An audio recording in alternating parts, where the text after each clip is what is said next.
shack at. The bottles getting nifty up the crack and we stacking chips. All of it's what I want. Plus money winners, that's what I'm on. You can say I'm gone. I prefer elevated public sports radio. Time to get educated, get produced. Leave the juice, letting loose with so much abuse that the bookies wanna call it truth. They getting slaughtered. Can't forget Jeff and low baggers in the chat. That's a lethal weapon 'cause we be pubbing.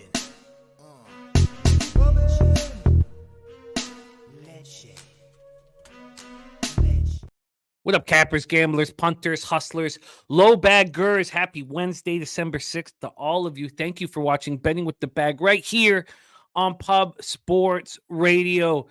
I am so pumped up right now. I'm just so inspired and excited to cap. December's here. I had a bad year after the best year of my career. And then to finish this month or this year the way I have the last few weeks, it has me so extremely pumped up. And it always goes back to that, old adage that you get out of life what you put into it. You get out of things what you put into it.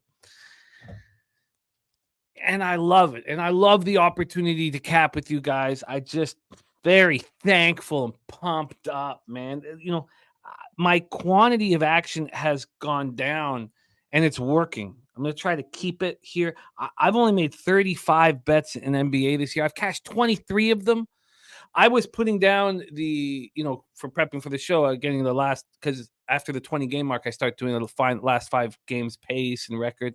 And I almost didn't want to do it because I don't want to bet totals. I have to keep doing what I'm doing that's working, and I don't even want to know how slow or how fast the team has been in the last 5 games. And if it's that much different than their, full season pace, I don't even want to know because I don't want to bet unders, which I badly want. And then I attacked the NFL card heavy last night. I added 11 bets to my card. I know I just said that I've been putting my quantity of action down, but I think this is an incredible week for action in NFL. I think there's huge opportunities for us to attack and bum fights and ugly bets. And look, I'm just pumped up to be here with you guys. We have an incredible show, too. We have NHL, just 4 games on the slate. Connor Mack going to be joining us for NHL. And then Connor Mack opens up his college basketball account. He hasn't been rocking college basketball yet for us on here on the show. So he opens up his college basketball account. And then Daby Cab gets back to work. So they're going to not be on together. They have their own games, different games. Daby Cab, 13-6, 68.4%. When I'm looking at these numbers from our experts that we have on the show, because as you know, every single bet is accounted for, and some records look great, some don't, But man, Daby Cab 13-6, 68.4%, plus 6.57 units in college basketball. ROI plus 34.58%. Dutch Boy Fresh 13-10, 56.5% in NBA. ROI plus 7.65%. It's all coming together, man. It's all coming together. Thank you guys for joining us. We got Alec Dirks in the house because Mercer South Bama is starting right now. I did not move on that game. And going back to that, and then in college basketball, here's another example. I made 14 bets this year. That's it. 8-6. Look, whatever's going on right now is working, and I got to keep doing it. So I'm, if that means less quantity of action, then maybe I'll get in the point where I can raise my unit size. I've been thinking a lot about it. Obviously, you don't want to do that right after a big score. It's a little rushed, but the nuke worker in the house. Let's dance. Ready to get to work. There's Ken Wood, Dan Kelly. Thank you for supporting the show and being here, Dan. It means the world to me. Joseph Thompson says Wisconsin, Green Bay, SIU Edwardsville over 128. Joseph Thompson says his model has 10 points, over 10 points of value on it. We'll copy and paste that right now. Copy and paster. Thank you for sharing that with us. Joe T. Jay Smooth in the house. Jay Smooth. When I think about my guy Jay Smooth, I think immediately to our giant. Oh, sorry, went too far. Palooza coming up. I can't. Maybe it's gone for a minute. Do we pull the? We might have pulled it here. Oh, there it is. Thank you, Jose. Palooza. We just got word that Spenny Penny Bombs will be making his Palooza debut, which means that Gokster, Spenny, Nuke Worker, the 4 of us are going to be heading there together. So we'll be on the same flight. We'll head over there together. Man, Come on. Come on. I'm pumped up. Serious business in the house. JT Eel, Bo Jackson, Londo. Londo, big booty Swedish girlfriend play of the day, SMU +3. Let's copy and paste that right now. Get that copied and pasted right under Joe T's action. We work together to defeat the Juice. And, so much so that in NBA, I'm trying to not do anything. I know it sounds crazy, but if I just set up the game, that's it, and listen to the expert, listen to you guys in the chat, come on. I'm up 10.32 units on 35 bets. And, of course, these are all single unit bets. Brian Watson in the house. Paul Clock ready to get to work. Michael Johnson says, how about his Kings down 3 and they win? Yeah, that was incredible. I was surprised to see that coming. Kelly McInnes in the house. Billy Friedrich, thank you. It meant a lot. I actually won 2 Survivor contests with that on Sunday. It was magic. But thank you, Billy. Michael Johnson betting the Kings live after the second. Unbelievable. That road record. Unbelievable. Gold 44. Let's go. Justin McAlee's tax play today is in Pistons. Pistons +112. Pistons +112. Every time I see Justin's record, I know it's better than it looks. You'll see, people put up just their win-loss record.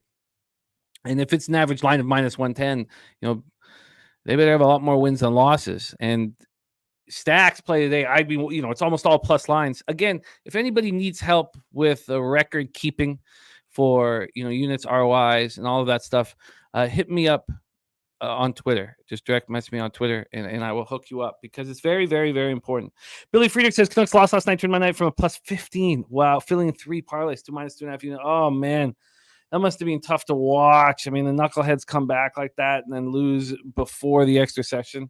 I'm sorry, Billy. I hate hearing that, my man. I absolutely hate hearing that. There's Brent Cook ready to go. Says bet 3 plays a day, or 1 out of 4 games on slow days. Yeah, everybody's different. I still have no problem being a high volume bettor. One thing I've done a lot better in the last year and a half or so is trying to, I used to do the Tuesday show and still do the NFL show at night. And that, I'm not going to be able to succeed at either if I do that. There's just too much work that's involved. I'm trying to let it go. So even on Mondays, just let it go. I try so hard not to look at the games in the NHL and just focus on hanging out with you guys on Monday Night Live and then preparing for the NFL show on Tuesday. Everybody does it different. Kelly McKinnon says nothing wrong with a good bum fight. I agree. Morgan Spooner says my book said limit when I went to parlay UMBC in Vermont money lines college basketball today. Wow, look at that, Mr. Spooner. That's a good sign. That is a good sign. Antonio Esparza got his wisdom tooth pulled. That's a nice little couple days off there, maybe. Got some painkillers. Chill out. Dan Kelly. I love it. Thank you for those kind words, man. There's Slatsy coming off 6-2 day in NHL. Kucherov going for all-time consecutive assist record for Tampa tonight. I'm betting he gets there over 1.5 points at -111. I am on the Tampa Bay Lightning. I've made 3 bets.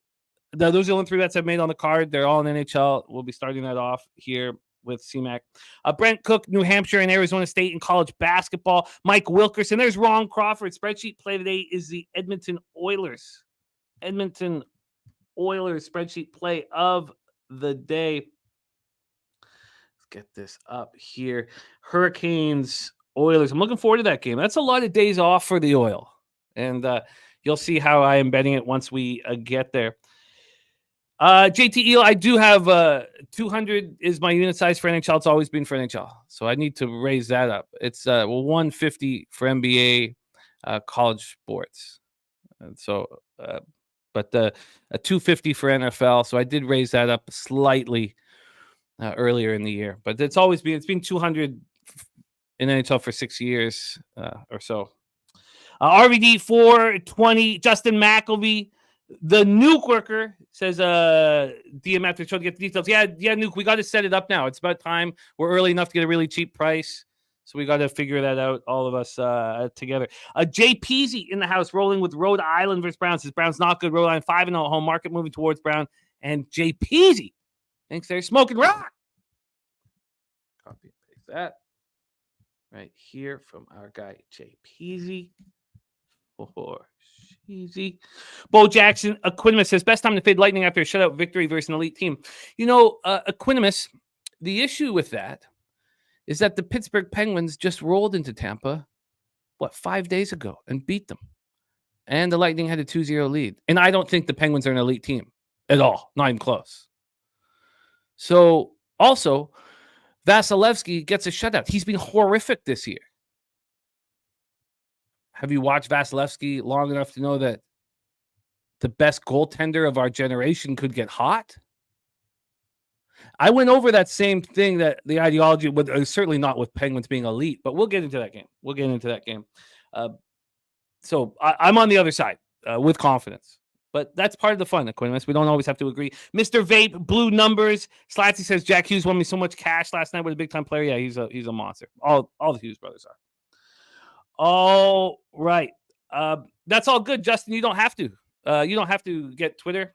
I'm not asking for anything. I just would love it if your record keeping showed your excellent work. That's all. Because 110 and 107 doesn't show your excellent work. Now, maybe that's not important to you. It's important to me because I think you're a great capper, and I want everybody in the chat to know you are. An average line ROI would tell everybody how great of a capper you are. But if you don't want that shine, man, that's fine. Bankroll Spence, Lucas Ryan, everybody ready to rock here. Everybody ready to rock. Let's get to work. Major Tom, thank you for joining us. Oh, yeah, JT, 100's just for live action. That's all. It's always just been for live action. And I'm pretty comfortable with that. I wouldn't mind moving it to 125, but if I'm going to fire, 4 to 7 or 8 shots in a live game, then I do not want it should not be as much as a pregame bet when you put all this time and energy and thought into it, because these live bets, you're moving so quickly here. Billy Friedrich on the over 6.5 in Carolina, Edmonton. Let me copy and paste that, man. All right, and Bill McDonald on Marquette -8. That game will be talked about. Just to give you guys a little idea of what's going to be on here tonight. Let me get this Carolina Edmonton over 6 from Billy Friedrich here so we can discuss right around the spreadsheet play of the day. Just so you guys know, for college basketball, we have CMac on Rice, Houston, Richmond, Northern Iowa, Pittsburgh, West Virginia, Cal State, Fullerton, Pepperdine. That's another thing that's going on this year with our show is these and we're doing a little different, and I like it, but the cappers are coming on. We're not just giving you guys content. These are all games that they're betting. So we're not just talking about a game and saying, oh, yeah, well, I kind of lean that way. That's not happening anymore here. Someone's going to come on. They're going to give you a bet that a pick that they're betting. So those are the 4 spots for CMac. Now, he has not fully pulled the trigger, at least as of like 2 or 3 in the morning. He hadn't pulled the trigger on Cal State, Pepperdine, but he was very close to. So we'll see if he pulls the trigger there. Cab, Memphis, VCU, Texas, Marquette, and the San Francisco Dons, Vanderbilt, Commodores. That is our situation here. And Dan Kelly says, Canucks are at Sabres on Saturday, January 13th. Do you want to go? We can get 4th row from the ice for $200. I do want to go. I wonder if I could pull that off. Sunday is NFL Pub Hub, though. I wonder if we could wait. God, I'd love to go. But you know what, Dan? I don't even necessarily need a Canucks game to hang out with you. I love this. I love the arena. I love the area. But yeah, I wouldn't be able to do that because we're going to have the Sunday, and I don't want to have to drive back in the morning. That crushes me. Because I'll have NFL Pub Hub. So that won't work. But we can make this happen. Let's make that happen. All right, let's get to work. Connor Mack going to be joining us here shortly. But let's get started. We start in the NHL, 7 p.m. Eastern. The Pittsburgh Penguins, 11-10-3, 6-4-2 on the road at the Tampa Bay Lightning, 11-10-5, 7-3-3 at home. We're at Amalie Arena in Tampa, Florida. Tristan Yari, nice job, DC Capper, and Morgan Spooner on Marquette, -5. Oh, yes, North Ender. That's not. Yes, the VIG, I guess, 15 cents each way. But no, I just bet $100 not to win. That's always been something that I've done since I started. Now, I know a lot of cappers these days bet to win. And I get that completely. But no, I just fire $100 shots regardless of the vig. Let's go. Pittsburgh Penguins at Tampa. But I would like to move it to 125. And I understand the mistakes I made on Monday, after one of the greatest days of my career on Sunday. I get it. I know it. And the psychology behind the mistakes I made on live stream, everything about it. I couldn't stop thinking about it. And that's important. Think about what you've done wrong. That's not going to stop me from moving it to 125. Lucas Ryan says, your normal bets, do you win a unit or risk a unit? I risk a unit. That's another thing. And I know that's not the way most do it. And then I get it. I've done that my whole life. And what I find that it does is it helps move me towards plus line action. And sometimes I need a little bit of a push. I do not want a minus 140 or minus 150. And if you're only risking a unit, the shine of that type of situation goes away. So it's more of a mental thing for me to push me towards dogs and get rewarded when I bet dogs. But we can talk all about that here. I hear you, North Ender. That's almost everybody's that way. Almost everybody's that way. In fact, to be honest with you, I don't know anybody who does it my way. All I've seen are all my colleagues doing to win, and I've always done it to risk. Again, we could talk all about all that stuff here at JTL liking it. Thank you, Rez. It feels good, my man. It feels really good, Rez. You know what'll feel better is if we can hang out, have a drink at the poker game at Pubapalooza in San Antonio. Rez Mob and his beautiful wife were there. Season year one, our first Pubapalooza. I would like that very, very much. Okay, let's get back to work here. Tristan Jarry, Andrei Vasilevsky. Jarry, 8-8-2, 2.47 goals against average, 9-18, save percentage, 3 shutouts. Vasilevsky, 2-3-0, 3.03 goals against average, 8-87, save percentage, 1 shutout. Pittsburgh power play, 10.5%. Penalty killing, 84.9%. Tampa Bay power play at 31.0%. Penalty killing at 82.9%. Jose, if you could reach out to CMac and see if because I know he retweeted the show, so I'm sure he's close. Let's get to work here on the line history for this one. We have Tampa Bay right now at minus 131. They opened up at minus 125. The initial moves were sort of towards Pittsburgh. And then from a total side of things, we are dealing with a 6.5. 6.5 is tiny bit of juice to the over here. It opened up right where it is right now. Opened up 6.5 minus 107 to the over. It's 6.5 minus 107 to the over right now. I don't care about the cash flow. I'm not going to talk about it. Von Polo does it too. Yeah, I do it as well. But let's talk about this spot here. So Penguins coming off being swept in a home and home against the Flyers. They lost in a shootout at home on Saturday night 4-3, then lost in overtime at Philadelphia 2-1 on Monday. The Flyers out-hit the Penguins badly in both games. In their 2-1 loss on Monday, the Flyers out-hit the Pens 22-8. It's rare that you'll see a team with single-digit hits, and it's unacceptable. Do the Pittsburgh Penguins have the type of roster that can hurt you physically? They don't, and they're old. And you put those two things together, and that's a problem. That's a team that you want to play in a 7-game series, unlike a team like the Flyers who want to hurt you. Before those two losses, the Penguins came down to Amalie Arena and beat the Lightning 4-2. The Lightning in that game outshot the Penguins 41-28. They had a 2-0 lead after one period, and the Penguins scored 4 unanswered goals. The fourth goal was scored by Tristan Jarry into an empty net. Jarry's the first ever Pittsburgh Penguin to score a goalie to score a goal. Fourth goalie in the last 10 years to score, 14th overall to score in the regular season.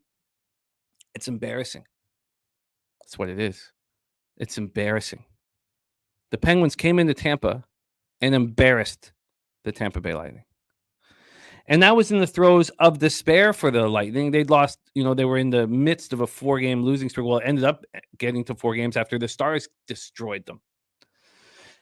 Back to the Pens, though. Pens are missing Ricard Raquel, who's been horrific this year. He's soft and sucks.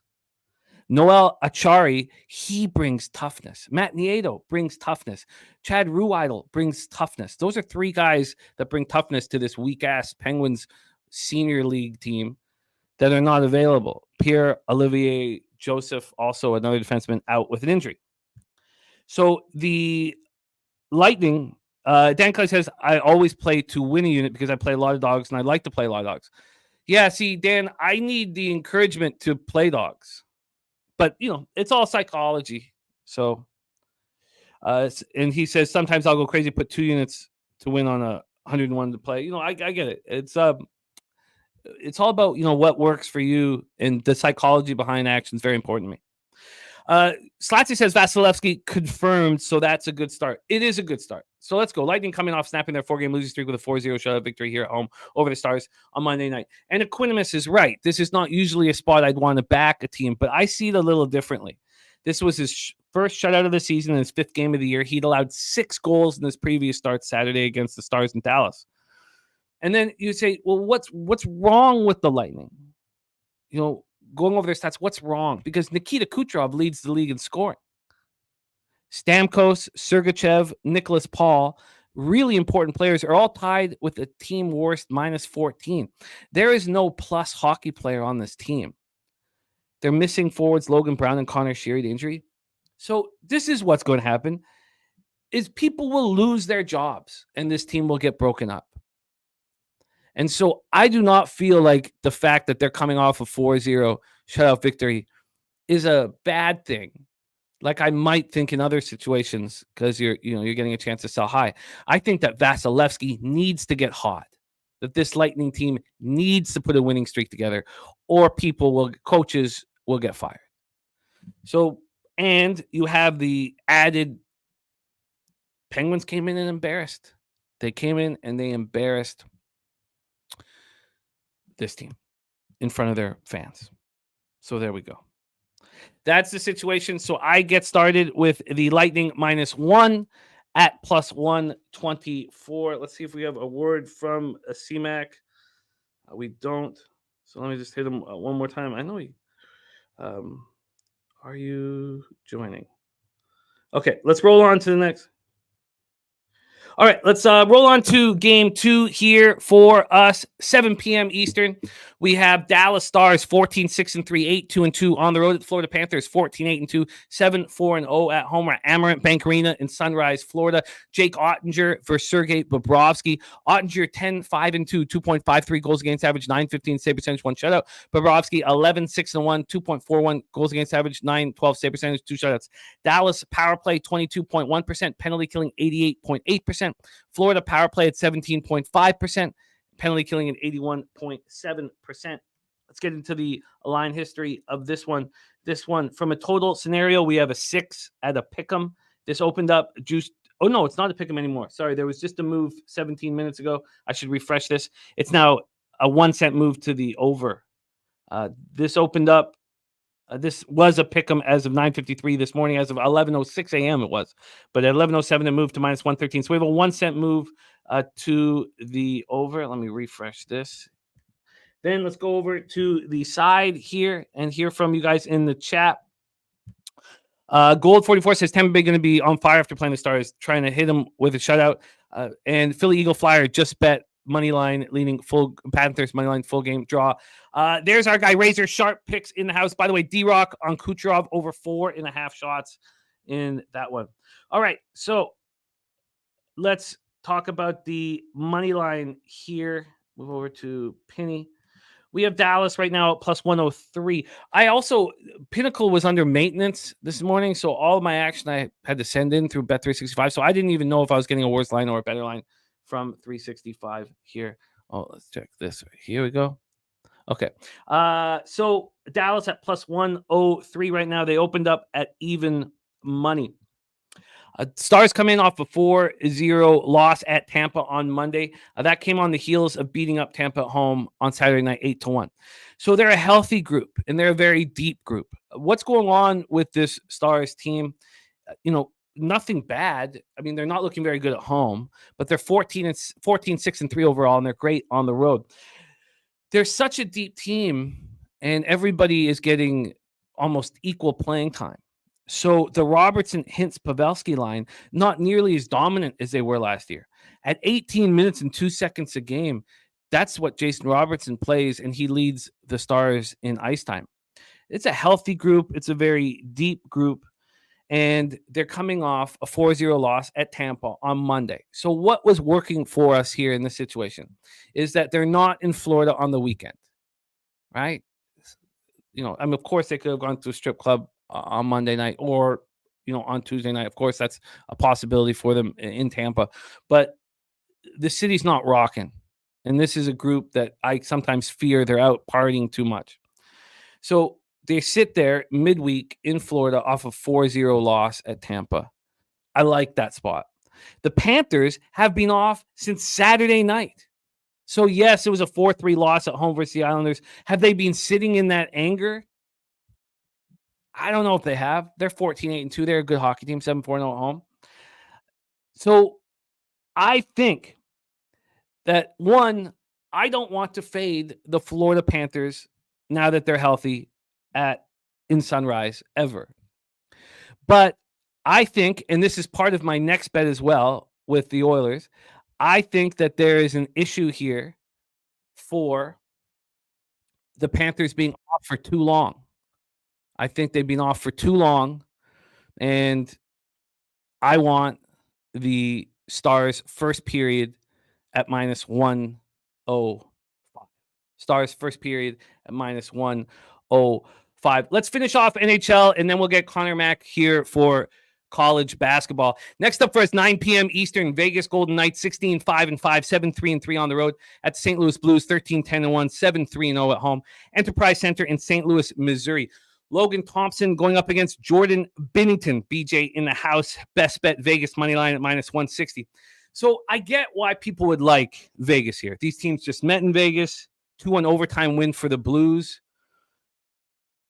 And for me, if you watch that game, it was Binnington stealing the hockey game. He was spectacular. He had, before this last start, he had the 6th highest goals against average in his previous 6 starts in the NHL. It was 4.56, and he had the highest among all goaltenders with at least 5 starts since November 18th. So then he was excellent. Look, he was excellent. He stepped up. The Blues are missing, Josh Jacobs, Stanton Malmstrom on defense, but the Kings continue to be without Alec Martinez and Shea Theodore. And yes, I get it. The bounce back spot is huge, a huge opportunity for them to bounce back here against the Blues. But I've told you guys, I do not ever want to fade the Blues at Enterprise Center. I think the market treats them with a ton of disrespect, and they're a good hockey team. And we've been cashing with them, and I decided that I did not want them in this spot, even though, I don't want a big favorite against St. Louis ever. So I ended up leaving this spot off of the board. This total opened up at 6 -119 to the under. There's been times when it's dipped into the 5.5 range. It's -114 to the under right now. And, I get it. I get the revenge factor, and maybe this works for you, but I do not want a road favorite missing 2 of their top 4 defensemen against a team that I think the market is undervalued. I don't want to back the Blues because they sort of just stole a victory in Vegas. So you put it all together, and I'm off. Nate Dogg on Blues +1.5. Billy Friedrich says Blues 7-3 in their last 10 at home. They've only played 10 at home this year, but yeah, I like it. Stano Pick says Stars first period with the tie pushing. Yes, Stars first period with the tie pushing. All right, let's finish off NHL and then get into college basketball with CMac. 9:30 p.m. Eastern. We have the Carolina Hurricanes at the Edmonton Oilers. Rogers Place in Edmonton, Alberta. Hurricanes 14-9-1, 6-7-0 on the road at the Edmonton Oilers. 9-12-1, 5-4-1 at home. We have Ranta versus Skinner. We have the spreadsheet play of the day in from Ron Crawford. He is on the Edmonton Oilers. And the Oilers have a similar situation as the Panthers, as they've been off for a while. Their last game was last Thursday. These guys have been off for 6 days. That's a long time to be off, and that does concern me early. It doesn't really concern me late because we know that they need to win. Ron Crawford spreadsheet play today in on the Edmonton Oilers.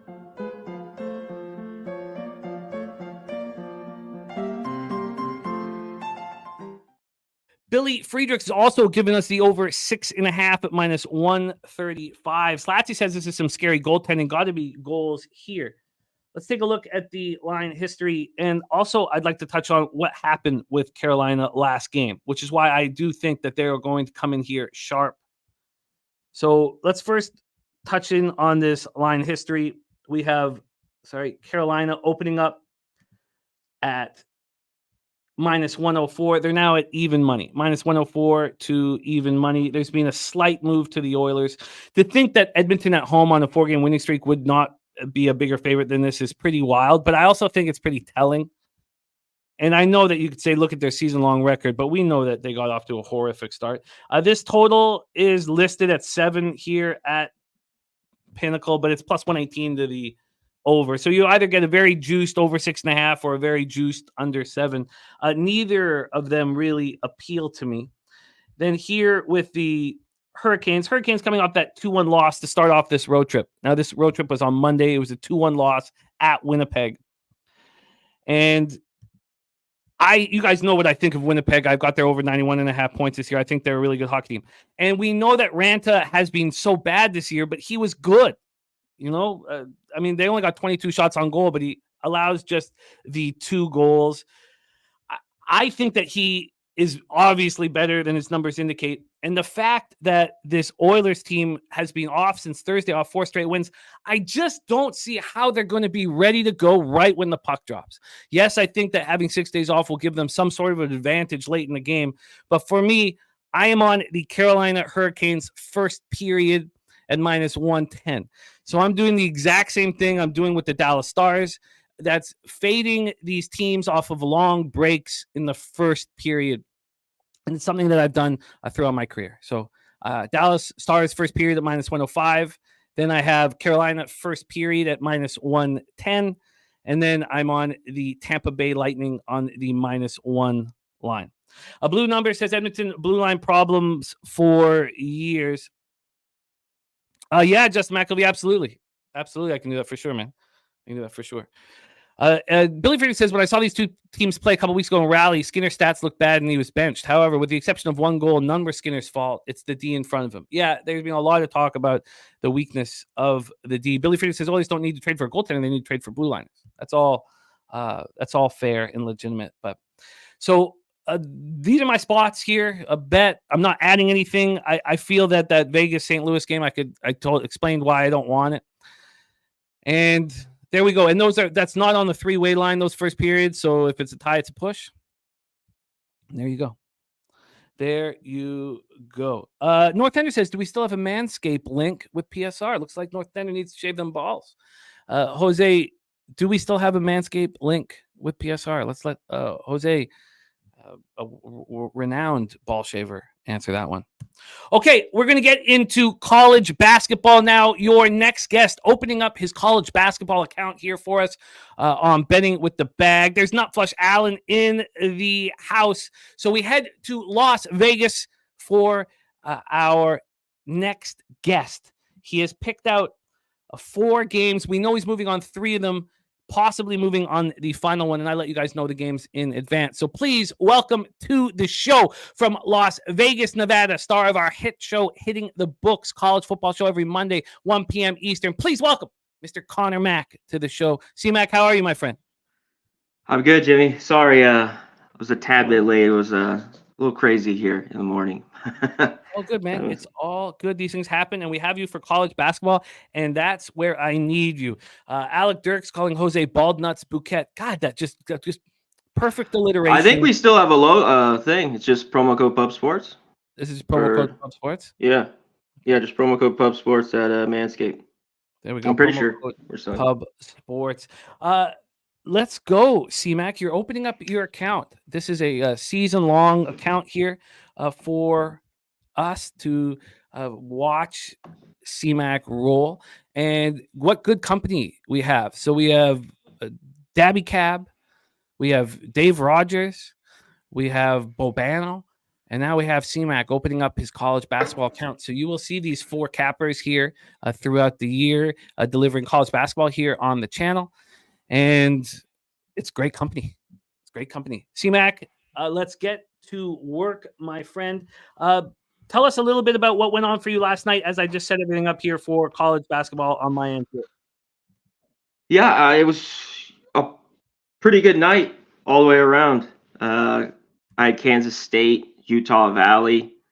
One game I didn't play, Southern Utah. They lost by 2. There was a couple games I ended up not playing where they covered, but the few ads won, and a bad loss here, Jimmy. And some people later on the day, because they got a 5 or a 5.5.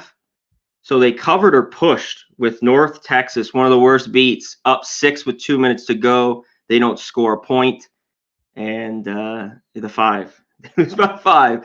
So that was as bad as a beat as gets yesterday. But other than that, it was a really good day. I can't complain. Well, I am excited for you to open up your account here in college basketball. We are up to date with our record keeping, which is just a huge relief for me. So let's get to work here. CMac, you start at 8 p.m. 8 p.m. with Rice Owls. The Rice Owls, 3-5, 0-1 on the road at the number 3 ranked Houston Cougars. Sorry, get this up here. We're in Houston, Texas for this. Cougars undefeated on the year and, of course, undefeated at home. Rice, though, coming off a couple of victories after a real rough start to the year. I mean, they weren't just losing. They were losing, by margin. Now, you could say that, Tennessee Martin, Holy Cross are not, that's Houston Christian, not even Holy Cross. My bad. Houston Christian aren't the toughest opposition. They're coming off that win over Houston Christian. That was back on Saturday. They were 17.5-point favorites. So it's not like, there was any hope for Houston Christian in that one. For the Cougars on the other side, they're rolling. Now, we cashed with Xavier. Here in their last game, but they have been off since Friday. They beat Xavier 66-60. That was a tough travel spot. Now they're back home, and they've been winning by margin at home. Double-digit victories for the Cougars. Let's go into the line history here for this one. We're going to switch over to Bet Online for college basketball line history. So here we go. And again, we have our Bet Online link. If you want to open up a new account at Bet Online, do it on our website. They will match you up to $1,000. They'll match you 100% bonus up to $1,000, and that's just for us here. So we have Houston as 27-point favorites in a game that means nothing to Houston and means a lot to Rice as it's in-state battle. This opened up at 26. This got up to 28, but it's right now at 27. We have a 1-point move towards the Cougars over at Bet Online, and from a total scenario here. Sorry, so many games. Here we go. From a total scenario here at Bet Online, we're dealing with a 140. This opened up at 141. It dropped down to 139.5. There was a little bit of buyback. So we have a 1-point move towards Houston, and we have a 1-point move towards the under. And we take a look at the cash flow for this spot here. Sorry, get over to the 8 o'clock. I'll have this going a little faster here in a second. It's always slow with college basketball. 87% of the tickets and 71% of the cash on the Cougars. So there are some bigger bets on Rice, and we have no information on the total. Only 764 tickets in. CMac, take it away. Rice Owls, Houston Cougars. Yeah, this one jumped off the board for me in this game. I thought this total here, we'll get to it, it's just too high for Houston. Now, I didn't know if I wanted to double dip in this game, and I just might, because I think, Rice's defense is this bad. I mean, they're just not very good. Some of these losses, and even their last game was Houston Xavier. Christian, 65 for Rice. Yeah, for Rice. They've just struggled to score against bad teams, New Mexico, they had 56. They had 64 against Texas. They covered that game. But kind of some late points were in that one. That was early on. That was November 15th. We have the number 1 defense here with Houston. So I'm going to double dip. I want the team total under for Rice. Give me the best line you can get. It was right around 56.5. And give me the under full game here, 140.5, just in case. I don't think Houston, you know how they've always been. They're not a team that usually scores 100. They're in the 80s. So I think this stays under full game as well. So give me the under 140.5 or 141, whatever you can get. All right, let's get you locked up here. We'll start with the team total. We have, nice to see that Pinnacle is back after the maintenance here earlier. So let's get your team total first. And we have the team total Rice is at 56.5. Beautiful. I love it. Montana 44, Dayton's 55. It's not an easy bet. There's not many teams I would take with these, but there's a few out there, and Houston's just one. Top 5 defense in the country, maybe even, in some of these the best defense. I don't know how Rice really gets anything here. All right, and then we're going to look here at the best total that we can find across the board here. And there has been a move towards the under. So what we can offer you, we can't really. Wow. So the 140.5 is minus 120. The 140 is just regular VIG. It's minus 112 at Pinnacle, but we can find you Will Hill. Is there any books that you have on the legal side of things that are? Yeah, I don't have it pulled up. Okay. Well, right now I do over here though. Right now we'll give you the 140. Heritage has moved it to 139. The sharp books are moving this down. Bookmakers moved it to 139.5. So let's lock that in here. The under. I'm going to go with both. I don't think they get more than 56, but this is just one. I don't do a ton of this, Jimmy, the split here, but I think we could win both. So. All right, we have Lex Steele playing live at the casino right now, playing poker live. Get that cash, Lex. Let's see you get that cash here. But CMax on Rice, team total under 56.5, and the under 140 in Rice Owls, Houston Cougars. I think both make sense. Can I ask you this, as just from an X's and O's sort of psychological standpoint? Rice cares about this game, obviously. Yes. Playing a huge team. Is that Houston doesn't really care. With Rice caring about the spot, is that going to, heighten the defensive intensity, or do you think how does that change with the dog caring and the favorite not caring? A little bit. We've seen with Houston how they've kind of struggled and downplayed, and to me, they've been this unbelievable first half team, but against some of these teams, and some of them are different, where it's like Temple, South Florida, they struggle and, will have a bad first half, and usually they just romp the second half. And it's been a struggle with me taking their first half, and this line's huge. Rice is just that bad defensively, over the years. In the past, like I talked about, Houston, this is like Gonzaga. They get to 100, but it seems just like they could just play this in the mid-80s. I don't know how they get to 60 points. Rice, just even how they play. That's how good I think Houston's defense is. Over the year, last year they had 46. There's been a couple years where they played up. 3 years ago, it was 97, 89. But for the most part, these have been games like 75, 48, games like that. So I think it's similar here. Yeah, and then makes me think that would there be any concern? Would you have concern in the second half if they're up 30 that they empty the bench and don't take the defense as seriously? Like, was there any thought of the first half team total under when they're going to be locked in? No, because I still think the second team's just as good. I looked at that first half a little bit. I don't mind it, but I'm just going full game. All right, we have 2 spots for CMac locked in. Let's move on to the next spot on CMac's card. It is the Richmond Spiders, 8 p.m. Eastern, 5-3, but 0-2 on the road at the Northern Iowa Panthers, 2-6, 1-1 at McLeod Center in Cedar Falls, Iowa. Richmond bounced back off that loss to the Shockers. They lost 80-68 in Wichita.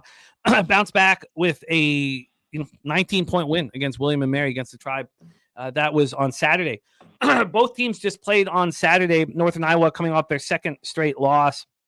And it was at Evansville, 91-89 in overtime.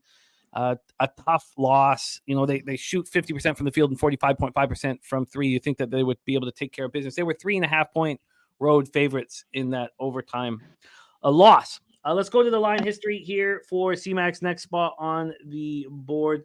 We'll start with the spread. This opened up with Northern Iowa as -1 point favorites. They're now -2.5 point favorites. When it opened up at 1, it would get up to 2, come back to 1.5, get up to 2, come back to 1.5. Now there's been some sustained momentum towards the Panthers. From a total side of things here, we have, and these are bet online moves for college because they get them line out first. This opened up at 145, got all the way down to 142.5. There's been a half point of buyback. So we have a move towards the under, and we have a move towards the Panthers. When we take a look at the cash flow then for this one, we have, here we go. No information on the total. There is 1,859 tickets in. No information on the total. On the spread, though, 73% of the tickets and 95% of the cash on Northern Iowa, and the line's now moved 1.5 in their direction. And on the money line, 90% of the tickets and 96% of the cash on the Northern Iowa Panthers, expecting them to bounce back here at home against the Richmond Spiders team that's 0-2 on the road. Take it away for us here, CMac. Spiders, Panthers. This one is one I'm going against. You talked about how Richmond is 0-2 on the road. I've seen them play, both these teams play already a couple times. I saw them lose to Wichita just a few weeks ago. I saw Richmond beat UNLV. Northern Iowa, normally in years past, even when teams are bad, this is where I want them, is at home. So when I first looked at that, I dug in this game a ton because there's a few other games where I'm just going against it. It doesn't matter in college basketball to me. Same thing with totals. We did it yesterday with Georgia Tech. Northern Iowa had this unbelievable game against Stanford. I went through the whole box. Stanford was horrible in that game. They shot like 36%. They had, 5 for 26 from 3. They were awful. But these losses have been bad. Evansville's been playing a lot better, even though they got blown out last night. They've lost. They lost by 20 to Belmont. And they've had some other good games. I don't trust them. Richmond has owned them. I think they've won 4 straight years. I want to double check on that. Yeah, 4 straight years. Their assist to turnover ratio, 8th in the country. Northern Iowa, down around 100. They just have played no defense. Northern Iowa, they've been very, very bad, all in the 200s and 300s. And that's kind of why they've gotten their ass kicked, even at home, where in years past I want to back them. I can't do it. These are 2 teams that one's been a moneymaker, one hasn't been. And I was hoping this touched 3. I'd like it, but we're here. And yeah, bounce back. You talked about 2.5, 1.5. Give me the 2.5 with Richmond because I want these plus 2.5 because I think this game could be close. And this team's good. They have Bigelow. King's obviously their best player. He'll have over 35 minutes tonight. I just think Richmond, the more complete basketball team. Both these teams are bad rebounding, low 300s. There's a whole lot that they averaged out, or Richmond's just flat better. And give me the plus 2.5. Jimmy, I'm going to go against the move here. I like Richmond. Let's get it for you. Plus 2.5 available at -105. CMac on Richmond plus 2.5 -105, and you are locked in. Big shout out to Razor Sharp Picks. He's given us his whole card. How much work he has to put in to get this. Both Tampa Bay Downs and Parks. He's given us his full card. Thank you so much, man. That's incredibly cool. Londo has action on 2 spots that Daby Cab will be talking about. So let me copy and paste that. Thank you for sharing that with us, Londo.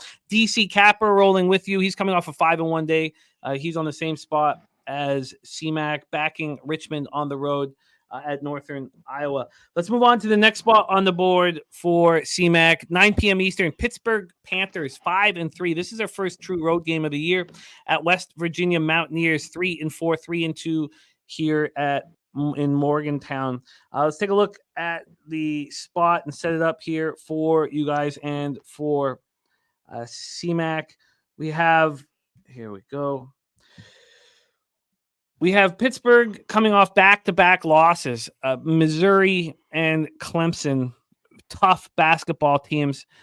Those came on the heels of them beating up on Oregon State, and we all cashed on Oregon State on Friday. Now Oregon State not a very good basketball team, and they crushed Oregon State in that game. But back-to-back losses, Missouri and Clemson. West Virginia barely squeezed past Bellarmine, but they have losses here in the last 4 games. SMU, they lose by 12. They lose to Virginia by 2, and they lose to St. John's by 6, and that was at home in their last start. And I believe that was on Friday as well. Let's take a look at the line history here for this one.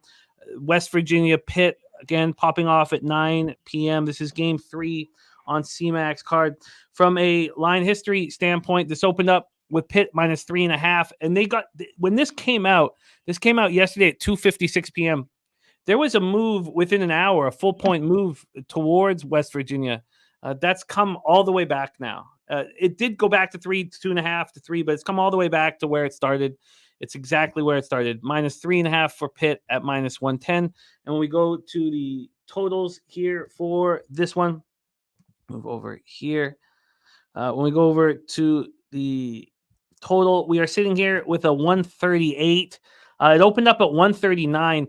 The reason why this is interesting is because there was a huge move to the over yesterday. This got up to 141.5. It was 141.5 at 8:52 yesterday, so it gone up 2.5 points. It actually got to 142 at 4:41 in the afternoon. So within 2 hours, this had moved 3 points to the over, and now it's come all the way back, and we're a point to the under. We've gone to 138, so there's been a 4-point move in those 12 hours.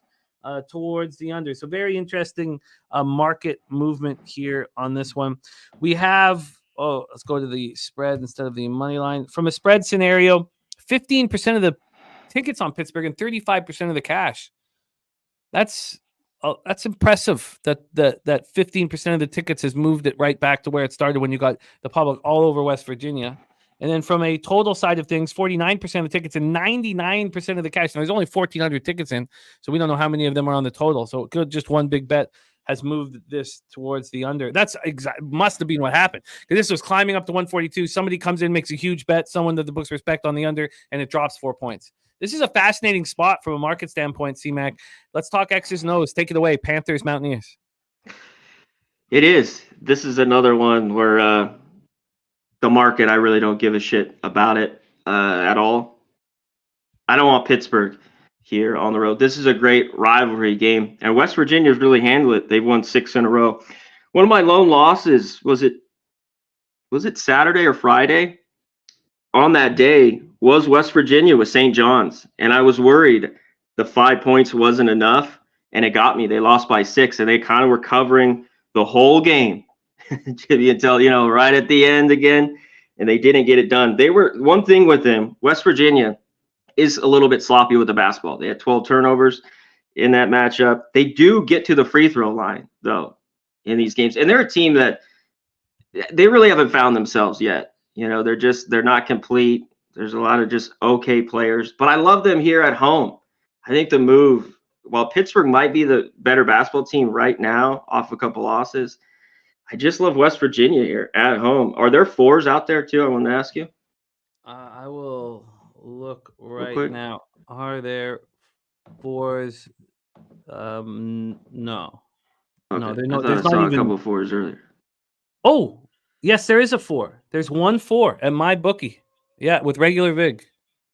With regular VIG. Okay, yeah. I'll take it. I mean, I think West Virginia can win this outright. Of course, I'll have some on the money line.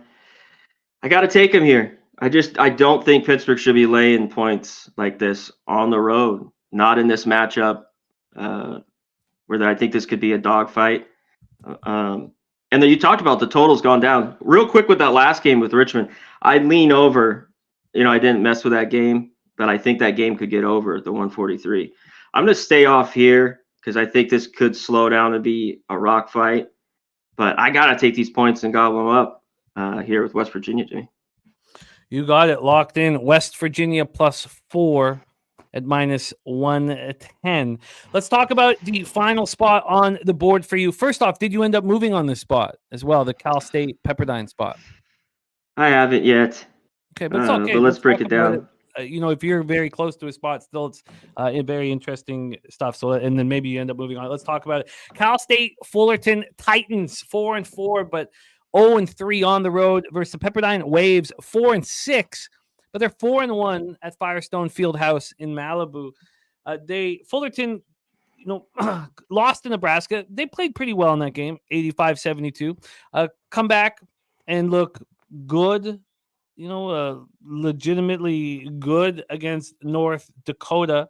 They were 4.5-point favorites in that one. And that was here in Fuller. That was at home for Fullerton. But now they come on to the road. They're coming off a game versus a Div 3 college team that doesn't matter here.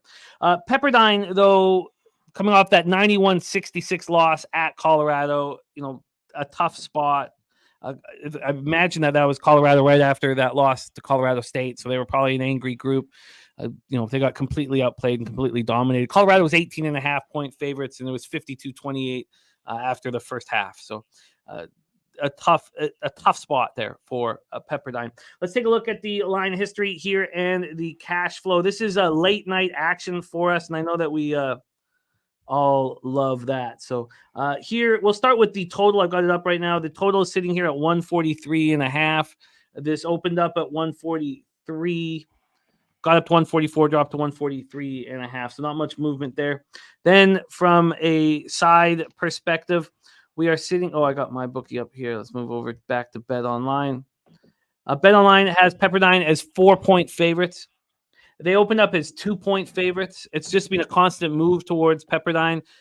This opened up at 2:56 p.m. yesterday, from 2 to 2.5 to 3.5 to 4. There's never been a spot at this point where there's been any buyback here. And when we get to when we get to the cash flow here, we have no information on the total, just 534 tickets in. And no information on the spread either. Just no information, not enough tickets in. Take it away for us here, CMac. Titans Waves over on the West Coast. Yeah, even against a team like Fullerton, they're not great defensively, but they're very slow, offensively, and not the best. They don't shoot it well. They're just not very good, especially from deep in this matchup. But when I see 143 in a Pepperdine game, I'm interested because I think Pepperdine could get almost to the 80s, and their defense is bad enough where Fullerton can score into the 70s. This is just a match of these defensive ranks for both sides are not very good at all. So if Pepperdine can get there, Fullerton, I think, can get in the 70s. Some of the shooting numbers are just awful with these teams. And Pepperdine, Jimmy, 355, their defensive rank, 48.7%. Give it to me. Give me the over here. I just at 143.5. I think they're still out there. I got to take this over. I've been staring at it all night, looking in each direction because I think Pepperdine, they haven't played it in a while. Last few have been in the 70s, and when I just see a number like this with Pepperdine, I gotta be on the over. I think this game's more of when Fullerton played Nebraska, 85-72. They played Cornell, and a defense similar to Pepperdine, 88-70. I just feel like that is this game right here. I'd watch out with Pepperdine, too. If they start laying points like this, it's crept out there. I think Fullerton could hang around. With bad defenses laying over a bucket here, makes me want to look the other way. I'm not going to move on the side, but give me that over here. Let's give you that over 143.5 for CMac minus 108. Pinnacle's moved it to 144, so they've moved it up a point, and that over is juiced. They're the only book at 144. By the way, I want that cat found a West Virginia plus 4.5 at minus 120. Would you rather have the plus 4.5 at minus 120? You're good with the 4 regular VIG? I'm good with the 4. All right, CMac has fired on 4 games with 5 bets. Sharon says exactly what days is Pubapalooza 3? 22nd to the 24th. So it's the Friday, Saturday, Sunday. But this is a huge but. The 21st is the round of 64. Starts the NCAA tournament. So we're all going to be there in the bar on the 21st. But the official days for the event are Friday, Saturday, Sunday. So Friday's the poker game. Saturday, it's such a big day in college basketball, but a lot of us are going to go to the Suns Spurs game. I don't know what I'm going to do at that point. I don't want to say that I'm going to go to that game when I know there's going to be all this action, all our computers out. We'll be live betting together, and we destroyed last year with all our, live betting together. And then Sunday is the comedy show. Then we're going to get the karaoke night. We have a bunch of guys that rock the stage. So it's going to be really, really fun, dude. It's really fun. So those are the days. And then we go home on Monday. I got to get there. I got to get there early too. I can't be flying with games going. No, you got to fly in on Wednesday. I know, shit. That's what we've got to do. We got to fly in on Wednesday. With Nuke and Spenny Pennybaum's making his Palooza debut as well. Oh, hell yeah. Hi, Spenny, dude. I love it. Yeah, it's gonna be so much fun, dude. It's the best weekend of the year. Okay, so CMac has moved on 4 games and 5 bets. CMac's on Rice, team total under 56.5 and the under 140 in Rice, Houston. He's on Richmond plus 2.5 minus 105, West Virginia plus 4 at minus 110, and he's on the over 143.5 at minus 108 in Cal State, Fullerton, Pepperdine. CMac opening up his college basketball account. You will see a lot more of him here on this show, dropping college basketball for us. And you're going to see a lot more college basketball action here on the channel as it heats up. CMac, look at that. Swiss Horton going to make his Palooza debut as well. Nice. Swiss. Oh, hell yeah. Swiss. Hey. Oh, that's dope. That's dope. Justin McAfee says maybe you should come on the 20th. Yeah, you can't be flying on the first. Not with the opening round, not the opening day. What the fuck? You'll be sweating. You'll be itching yourself, sweating. It would be awful. It would be. You can't do that. Can't do it. CMac, thank you for your time, my man. Please follow Connor Mack on Twitter at Connor Mack Picks. And it's great to see you open your account here on the show in college basketball, my man. Have a great day. We got bowl season coming up, so you're going to see a lot of Connor Mack, especially with college basketball heating up as well. Thank you for your time, CMac, my man. Can I give you real quick before I go? Just to answer Nate Dogg's question. It's gone too far for me at 15.5 there with Drake. It's I already see 16. So for me, I'd stay off. I wanted to just throw these out there. Jimmy, Hofstra's moved, but I like them. Yale, Fairfield, this is moved. I almost moved on that under last night. 145.5, that's dropped 3 points. I just want to give a couple more looks before I go. Do you want to make it official? No, these were kind of what I was going through, and I just wanted to wait. And like the Yale, it's already dropped. I guess I should have moved on that. But UCF, I think you could lay it there, 14 in that game. Just a couple others that I wanted to just throw out. I couldn't take Minnesota. I just need more points. If they're going to win a game, it will be here at the barn against a team like Nebraska, who just got their ass whipped to crate. It just kept me off in the end. We have a question from North Ender, who we love dearly, member here over channel, saying wants to ask you about Detroit. Mercy thinks that the Titans get their first win tonight. You think it's in the cards? I think it might be in the cards. Yeah. The more I dug through that game right away, you think this team's going to lose again. And I really wish I was getting a few more points to be safe to play that, but I think they're in it. I think they could win tonight. So that was one I went through, as I went through all of them, but I caught my eye last night. I love it. CMac, thank you for your time here on the channel. Juan Ruiz giving you love. There he is, Connor Mack Picks rolling with us. Now we stay in college basketball. And your next guest gotten off to a great start, sitting here 13-6 on the show. 19 bets, 13 winners for our next guest. 68.4% plus 6.57 units. ROI plus 34.58%. Average line minus 110. Please welcome from Dallas, Texas, another capper that you'll see at Palooza, the Magic Man, Mr. Dabra Cadabra. Dabby, how are you? Not going to speak on mute, Jimmy. I'm doing good, man. I'm doing good. It's college basketball. I say it every time I'm up here. It's my favorite time of year. Plan on making a lot of money. We got the best chat out there in the fucking business out there rolling with us, ready to go.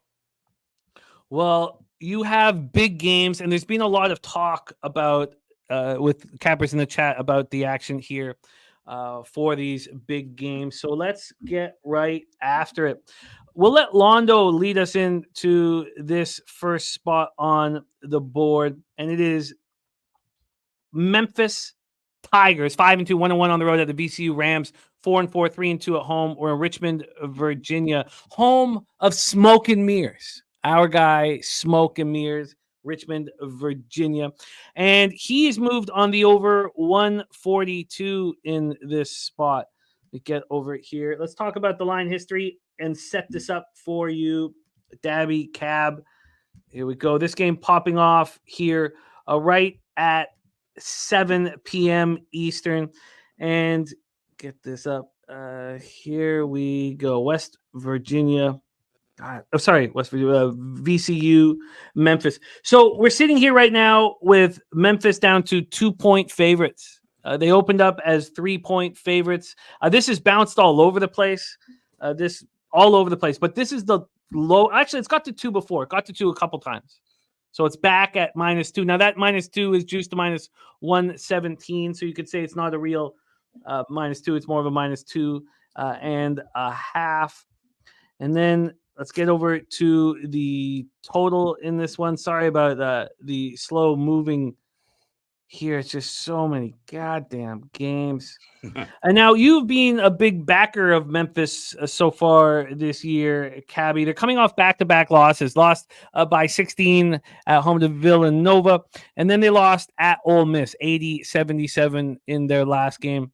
For VCU, they're coming off, after beating Penn State, they're coming off a real ugly loss at home to Norfolk State. They were 12.5-point favorites, and they lose. Norfolk State beat them and shot 12.5% from 3, 12.5% from 3. But Norfolk State only turned the ball over 7 times, while VCU played really sloppy as a big favorite and turned the ball over 17 times. You have to think that part of the reason why there's been, a slight market move towards them is because, they're an angry, embarrassed group. We've heard that Londo is on the over in this one, over 172. I'd like to pull up the total here if I could possibly find. God, here we go. So 142 is what Londo is on the over. It's moved to 142.5 at Heritage. BetOnline still hanging the 142. This opened up at 142. It dropped a half point for a little while, so it's right back where it started. Now this line has been available to bet since 2:56 p.m. yesterday. So seeing no movement is surprising. A pretty sharp number, obviously. And then when we get into the cash flow for this, 90% of the tickets and 89% of the cash is on Memphis. Wow. From a total perspective, 75% of tickets on the over. Take it away for us here, Cabby. Memphis Tigers, VCU Rams, your first spot on the board. It's important to pay attention to like cash flow. I know that. But with college basketball, it's the one thing where it's like sometimes you just got to say fuck it. Like last week, we went 2-0 on Thursday, but would have been 3-0 had I not let the market keep me off one of those spots because there was 90% of the cash flow. Look, this is just one of those spots. This Memphis team, and like I said, I've been on them multiple times this year. I paid very close attention to this team over the past couple of years. Right now, they've got a win over Michigan. They've got a win over Arkansas. And we were on them against both of those teams. That Arkansas win was a good win, but I think Arkansas, like I've touched on, had a few problems they're working through. They lost on the road to Ole Miss. They were leading, you got 40 minutes in a college basketball game. They were leading for 35 minutes of that basketball game. Doesn't really matter because they lost, but, if you had first half like I did, it helped. But they took a tough loss against Ole Miss. You look at this Tigers team, David Jones has been outstanding. He's leading the team with 18.4 points per game. He also adds 6.3 rebounds per game.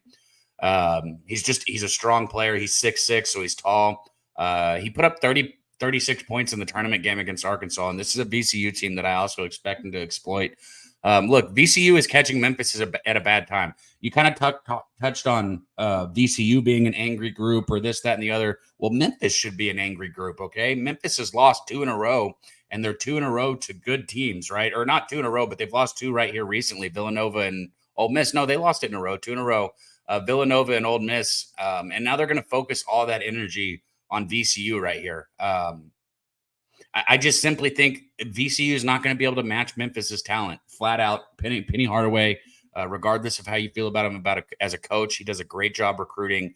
The talent, there's going to be a mismatch on the court with the talent.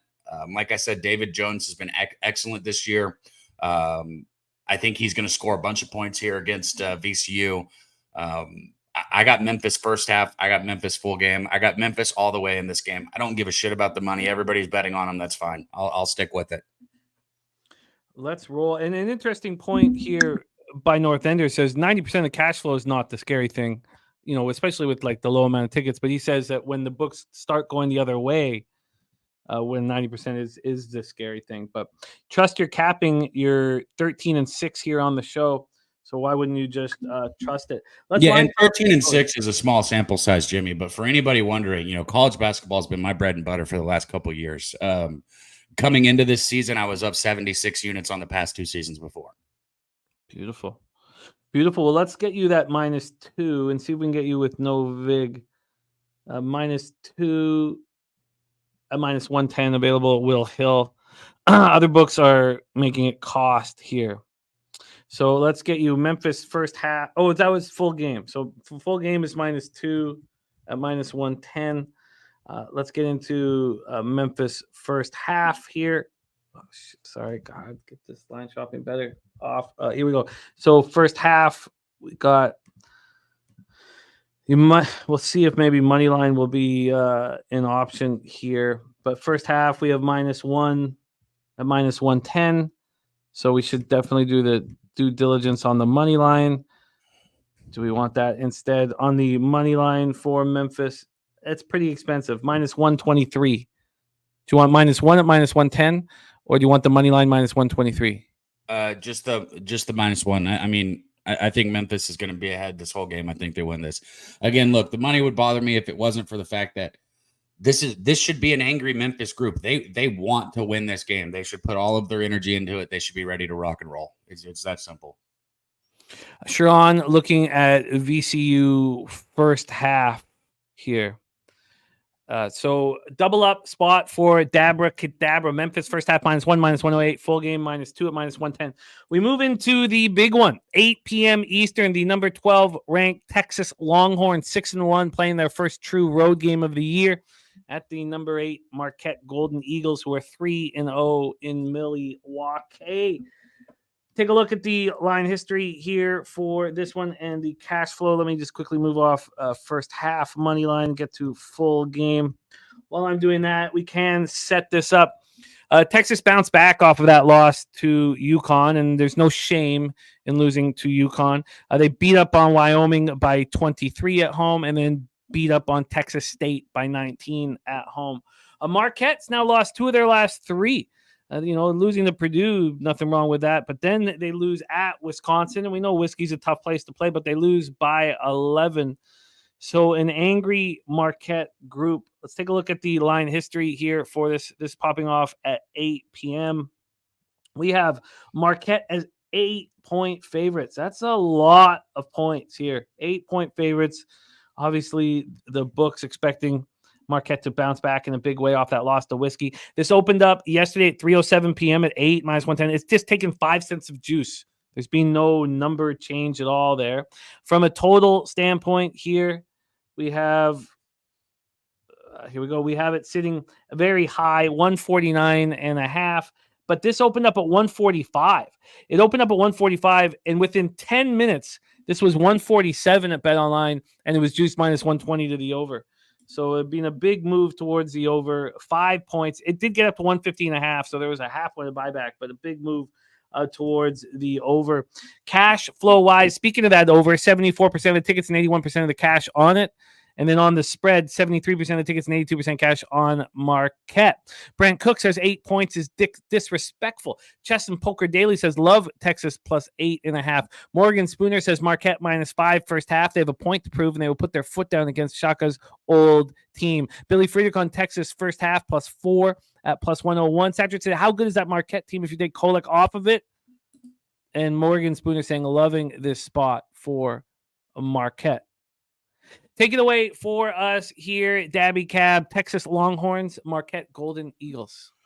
This is one of those things, we can always put spins on games. Like we could say this team's angry, that team's angry. We that's what we do up here. We do a good job of making it sound convenient to back a team And so here for this one, I'm going to flip it, right? We could easily say Marquette's had the tougher schedule, so they're more war ready. We could make it sound good that way. Or we could say that, they've had such a challenging non-conference schedule so far. Maybe it's going to take a little bit away from the team at this point. And that's kind of the angle I'm going to go with here. Former coach Shaka Smart here, he's going to have his ability to get revenge here on Texas. My thing is just sitting at 8 points, at 8.5 points. That's a lot of points for the way these two teams play. Both of these two teams have a slower tempo, and I just think that's going to make it challenging for the Eagles to cover here. Texas shoots 50% overall. They shoot nearly 37% from deep. So they're 19th nationally in field goal percentage. They're very effective. And then you look at Marquette's interior defense. It's been a little bit lackluster, giving up 64.6% of opponent's shots on the rim, field goal percentage. So I think that this is going to be a slower tempo game. I think it's going to be a little bit of a slower pace. I think it's interesting that the number is moving up. I would probably look under if I was going to bet the total. But I just think this is a spot where Texas keeps it within the number. And Texas has had a little bit of a softer schedule compared to Marquette, and they've got a little bit of a lower ranked schedule coming up. So this is a big game for them because, getting those quad one wins in college basketball is very important, especially later on in the year. I think this is a good spot for Texas to keep it close. I think Marquette wins it, but I'm going to take Texas here at the first half. I got them plus 4.5, but you can give me whatever is available. Let's get it. JP's saying Marquette can't hit free throws. Chess and Poker Daily sprinkling the money line on Texas. Billy Friedrich with you. He's got the same look. By the way, Billy Friedrich did find you the -1 and -108. And but Billy Friedrich with you. He's on first half +4 at +101. So let's take a look here at what we can get our guy Daby Cab on Texas first half. So we know that there's at least a +4 available for you at +101 over at Bookmaker, but we're going to see what we can get you here. So Texas first half, there's a lot of 4s available. A lot of 4s at -105. There's a +4 now at -101 over at Bookmaker. And can we get you a hook? No. My bookies got this at -115. That Chris got the same as Bookmaker, obviously. So we'll get you that +4. Unless it's changed, because I haven't refreshed, you can let me know. And look at that. Razor cashing the exacta race 1 at Parks. Nice job, Razor. Lock that in. So here we go. Cab is on the board in this marquee game. Texas first half +4 at -101. We got Perky in the house. He's also on Memphis with Daby Cab. He's on Memphis, Vermont, money line. That's his play today, and New Hampshire for a max bet here. And great job, Razor. All right, we move on to the next spot on the board for Daby Cab, and that's at 8 p.m. Eastern. We head to Nashville, Tennessee for this one. The San Francisco Dons, 5-3, 0-2 on the road, traveling far from home to play the Commodores, who are 4-4, but 4-2 at home. This game pops off at 8 p.m. Eastern with the Dons as a slight road favorite. Let's set up the situation here. San Francisco coming off the 11-point loss at Arizona State. That was on Sunday, 72-61. Vanderbilt snapped their losing streak. They lost to NC State. They played Arizona State as well, losing by 15. Then they lose to Boston College by 18, not looking good. And then they have a feel-good win against Alabama A&M. They win by 19. They were 18.5-point favorites. They were only up 7 at the half. It wasn't that nice of a performance. The Dons, on the other hand, losing at Arizona State. Arizona State were just 1.5-point favorites. This Dons team, we've watched them get improve year after year after year right now. So let's take a look at the line history here. I'm on first half, so let me quickly get it off of first half to full game and see what we are dealing with. The Dons right now at my bookie, right across the board. They're 2.5-point favorites right across the board. -2.5 and -110 at Bet Online. They opened up at 2.5 and moved up to 3 and then dropped to 2, and they're right back where we started, right at 2.5. And then when we take a look at where it is in the total market, we have them. Oh God, sorry. I thought I had set up. We have them. It's sitting at 138.5. It's opened up at 139.5. So we have dropped 1 point towards the under, and see if we can get cash flow on this game. Let's see if we can get it. We haven't been getting much, not a lot of tickets on these ones, but we have it here. 75% of the tickets and 81% of the cash on the Dons, and the line is not moved, right where it started. And then no information on the total. Take it away, Dabby, your last spot on the board, Dons, Commodores. I always regret it when I start off a cap like this because it bites me in the ass. But I'm going to do it anyways. Vanderbilt sucks, okay? They're not a good basketball team. I know that's not a reason to bet against them, but Vanderbilt is not a good basketball team. There's a big difference in this matchup, and it comes down to the defense. San Francisco is holding opponents an average of 61.8 points, 40.3% field goal shooting, and only 29.4% from three-point shooting. Both of those are in the top 70s, top 75 in the nation. And then you look, on the other side in contrast, you got Vanderbilt, who's allowing an average of 72.6 points on 44.5% field goal shooting, 38.5% from 3-point shooting.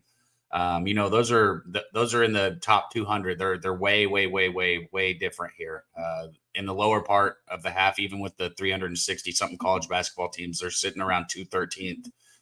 San Francisco has covered the spread in 8 of their last 10 games. That's another thing I want to say. So people who are betting them, who are backing the Dons, you're getting paid. They've covered the spread in 8 of their last 10 games.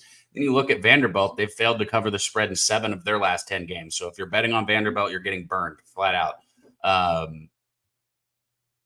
And you look at what Vanderbilt's done. They've shot 37.5% or worse in 2 of their last 3 games. The only time they went above that was against Alabama A&M, which you touched on that, but that's just a feel-good win. That doesn't count. They only shot 43.4% against Alabama A&M too. Just not good. I think San Francisco is on the uptrend. I think Vanderbilt is still trending in the wrong direction here. I like getting the first half under a bucket, so I got the Dons in the first half. San Francisco, that's where I'm at. That is the same look here as our guy Billy. DC Capper also on San Francisco full game, and nobody's coming out to Memorial Gymnasium to watch them play either. 5,468 against Alabama A&M. It's wait. Did you say 500? 5,000. 5,000.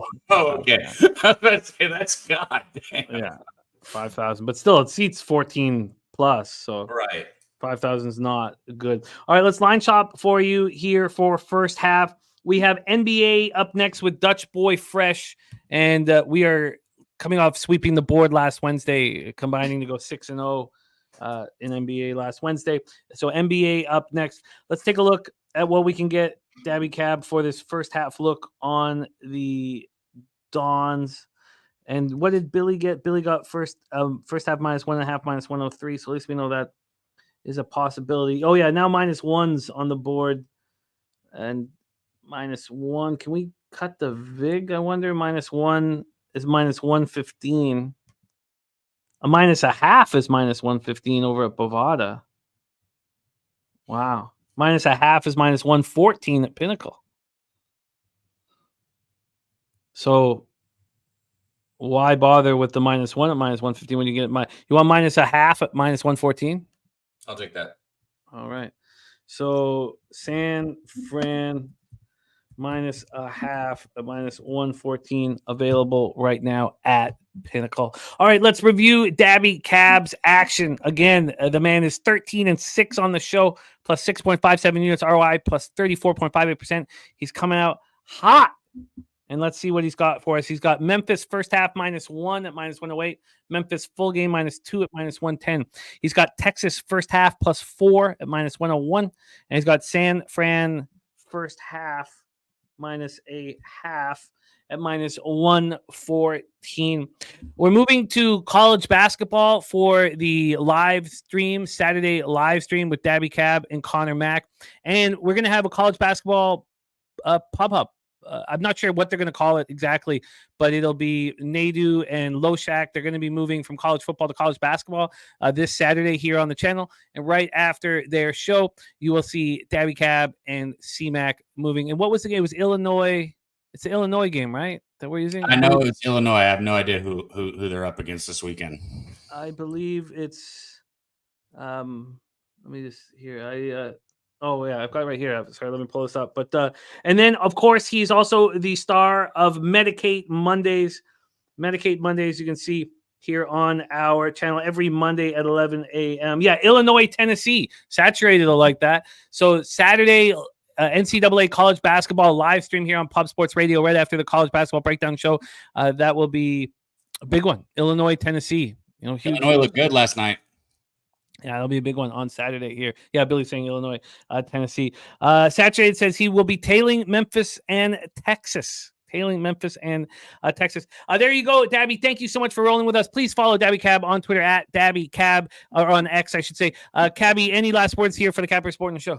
Oh, man, we don't got anything without you guys, man. Billy, Saturated, Gold 44, Markel, my guy right there, DC Capper, everyone, man. I want to hit everyone in the chat. Razor. Look, if you guys don't tune into Medicate Mondays, what Razor and Mike do with each other, they go back and forth. We're all friends. We enjoy talking a little shit, but the way that they go back and forth, you are missing absolute gold. Those guys have me rolling every Monday morning. So if you haven't seen it, go back and check it out. Shout out to my guy Razor. Shout out to my guy Mike and my guy Dutch, the co-host of the show, coming on with you next. Love you guys. Love you, Jimmy. Let's get some money. Love you too, buddy. That's a great call by Kelly McInnes. Medicate Monday hoodies. We need those at Pubapalooza. Medicate Monday hoodies. If we could get you guys thinking about what you'd want on that, get Dutchy thinking about that, and Daby Cab thinking about that. There you go. So college basketball is in. Let's just do a quick review of all action. CMac's on Rice, team total under 56.5 and the under 140. He's on Richmond plus 2.5, West Virginia plus 4, and the over 143.5 in Cal State Fullerton Pepperdine.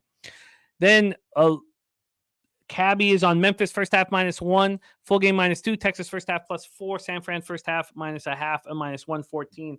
All right, let's move on to NBA, and your next guest swept the board and set me up to sweep the board. I've been destroying Wednesdays with him on the show, and I'm trying so hard to do no capping. I do not just listen. Just shut up and listen. You're making money. And it's funny. I almost didn't put the past 5 games and put their last 5 games pace because I was like, no, don't get it in your head. Just shut up and listen. You're making money. And that's what I plan to do right now. Please welcome from Las Vegas, Nevada, a big, juicy 11-game NBA card where no teams are on the second half of back-to-backs. It's going to be a lot of fun. Please welcome from Las Vegas, Nevada. We got Dutch Boy Fresh.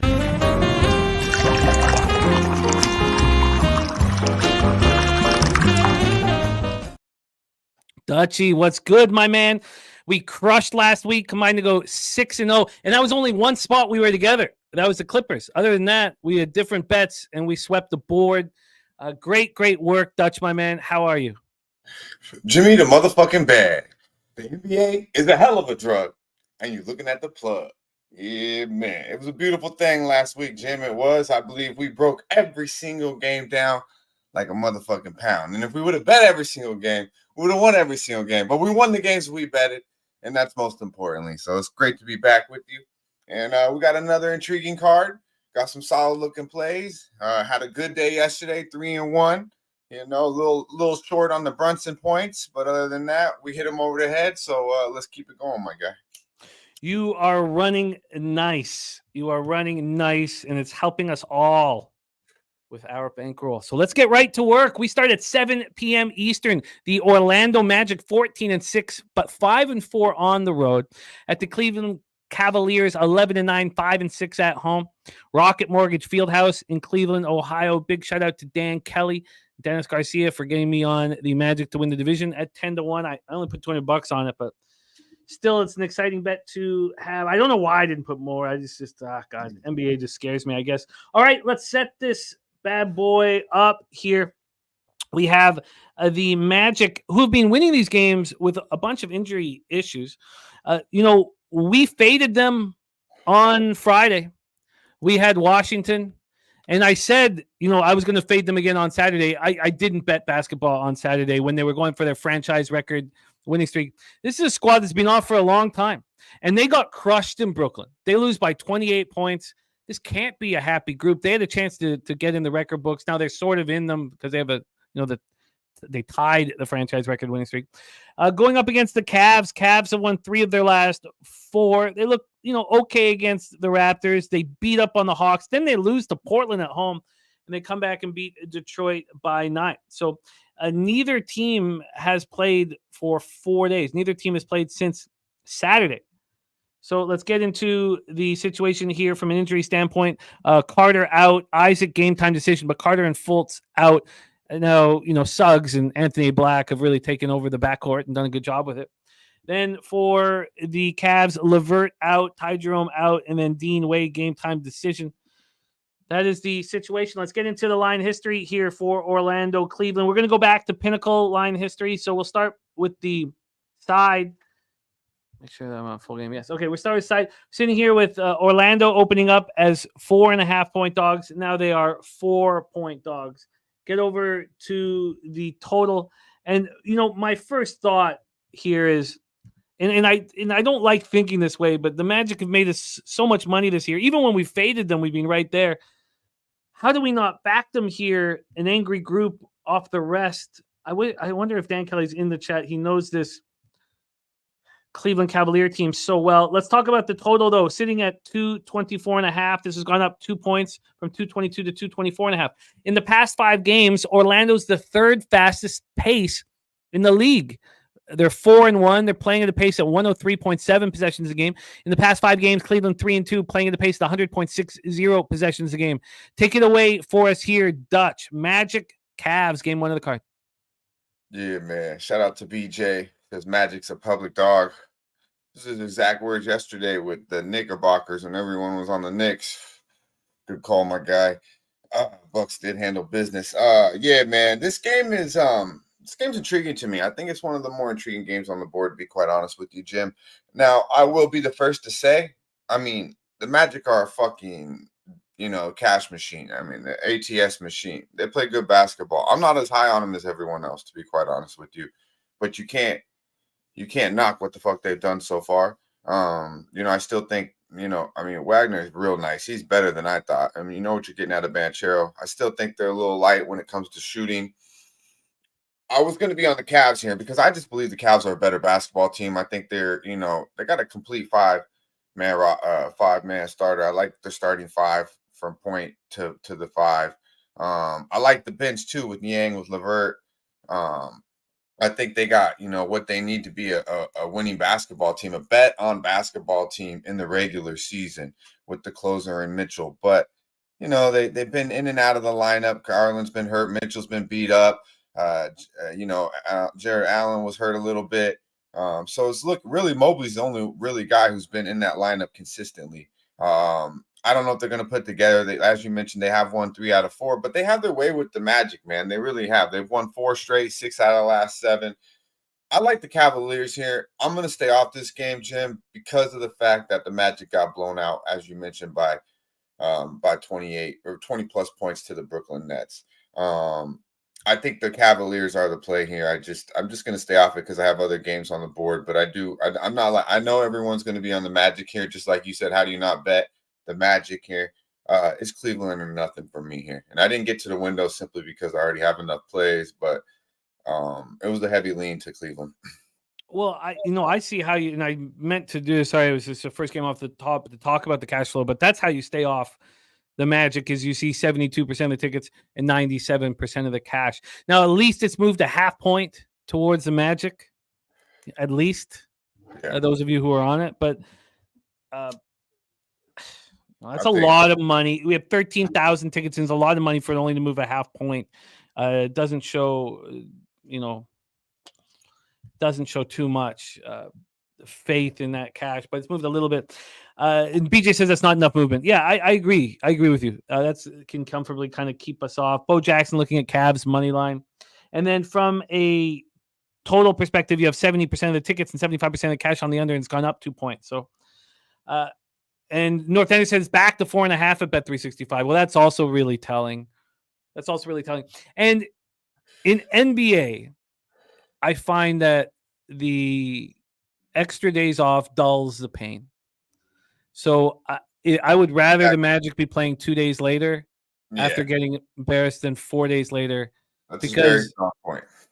Well, one of the things is, after 3 days off, you wake up in your mansion and you got your Maybach in the garage and you got, 2 women in your bed. Are you that upset? I mean, that's us, bro. 3 days later, shit, we're not even mad about losing 1 or 2K. Imagine these motherfuckers with the Bugatti in the garage. You think exactly my point is I'm not too heavy on the 3-4 days when you get blown out. These motherfuckers ain't thinking about that no more. I'll just be quite honest with you. So it was one thing that held me back. But the Magic are a team that continued. The trends point you towards Orlando as well. But to me, it's Cavaliers or nothing. I'm gonna stay off this game just because I wouldn't be surprised if the Magic do show up, to be quite honest with you. But I do like Cleveland. I want to see them go on a little streak here and get back to playing basketball that I expected before season.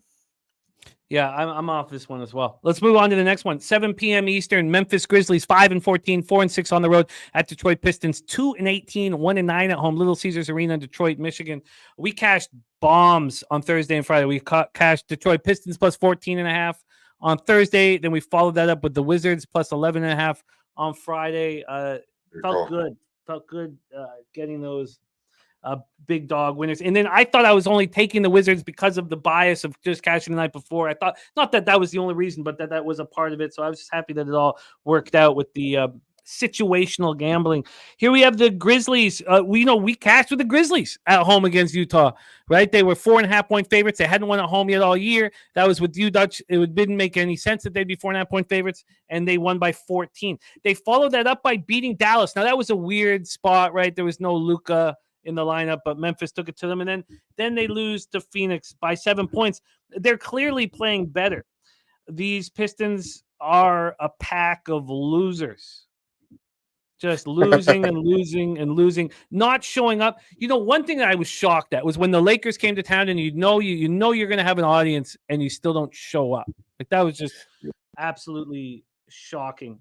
Let's take a look at the line history here for this. We have Detroit as just 2-point dogs. Now, this opened up with Memphis -1 and then moved to -2.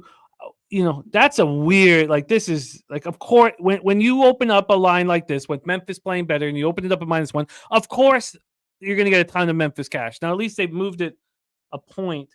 This total is at 219, opens up at 218. So there's a 1.5 move towards the over.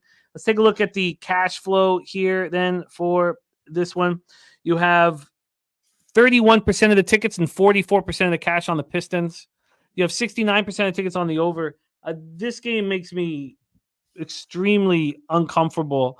We know that the Grizzlies are still ravaged by injuries. Nothing has changed in that regard with the couple, with the days off. Clark, Kennard, Morant, Smart all out. And for Detroit, Bagley and Harris game time decisions. And who would have thought the Pistons would be this bad? I mean, did anybody think they'd be this awful? Take it away for us here, Dutch. Grizzlies, Pistons. Yeah, man. Our guy Billy Friedrich said it, man. This is a backwood. This is a complete backwood, Jim. Woo Riz in the building. Pistons played well versus the Knicks and Cavs. Yeah, man. They've lost 10 straight at the crib. I mean, shit. Broken clocks right twice a day. I guess it might be their moment, man. It might be their day. I know a lot of people like Memphis here, but I'm just saying we got 11 game card. Like, why the fuck you even betting this basketball game? I don't see it.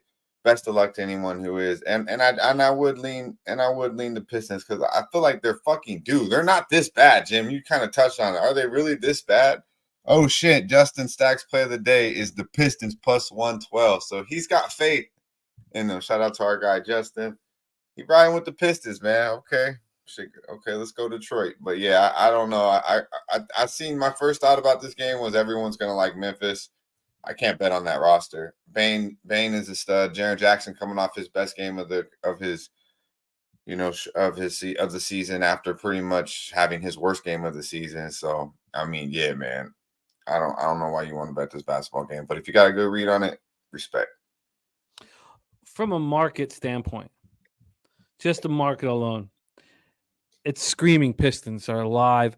You put this line out at -1. You know all you're going to take is Grizzlies cash from the public, and the fact I'm even a little surprised that there is 31% of tickets, 44% of the cash on the Pistons seeing through it.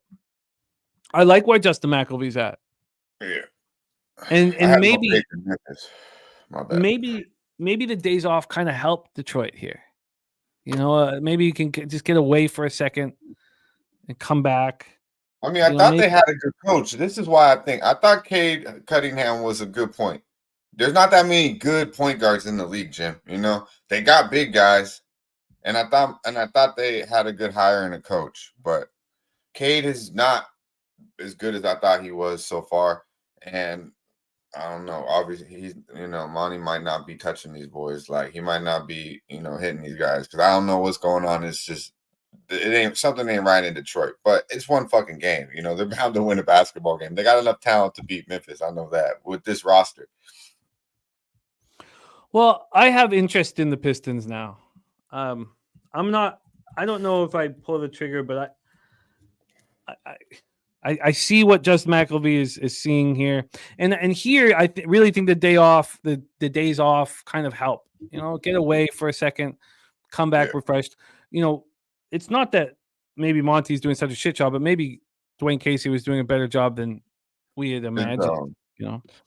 Yeah, it's true. Is Bogdanovich back in the lineup? That's what Wu was saying. That's big. I mean, obviously, he's missed quite some time, but he's their best fucking player, man, and he'll help with the shooting, spread the floor a little bit. And they have him coming off the bench, supposedly. Yeah. Joe Harris's status is game time decision perk. Okay. Mark Cal says I can see if the Grizzlies were at home, maybe on the. You know what? I did not think.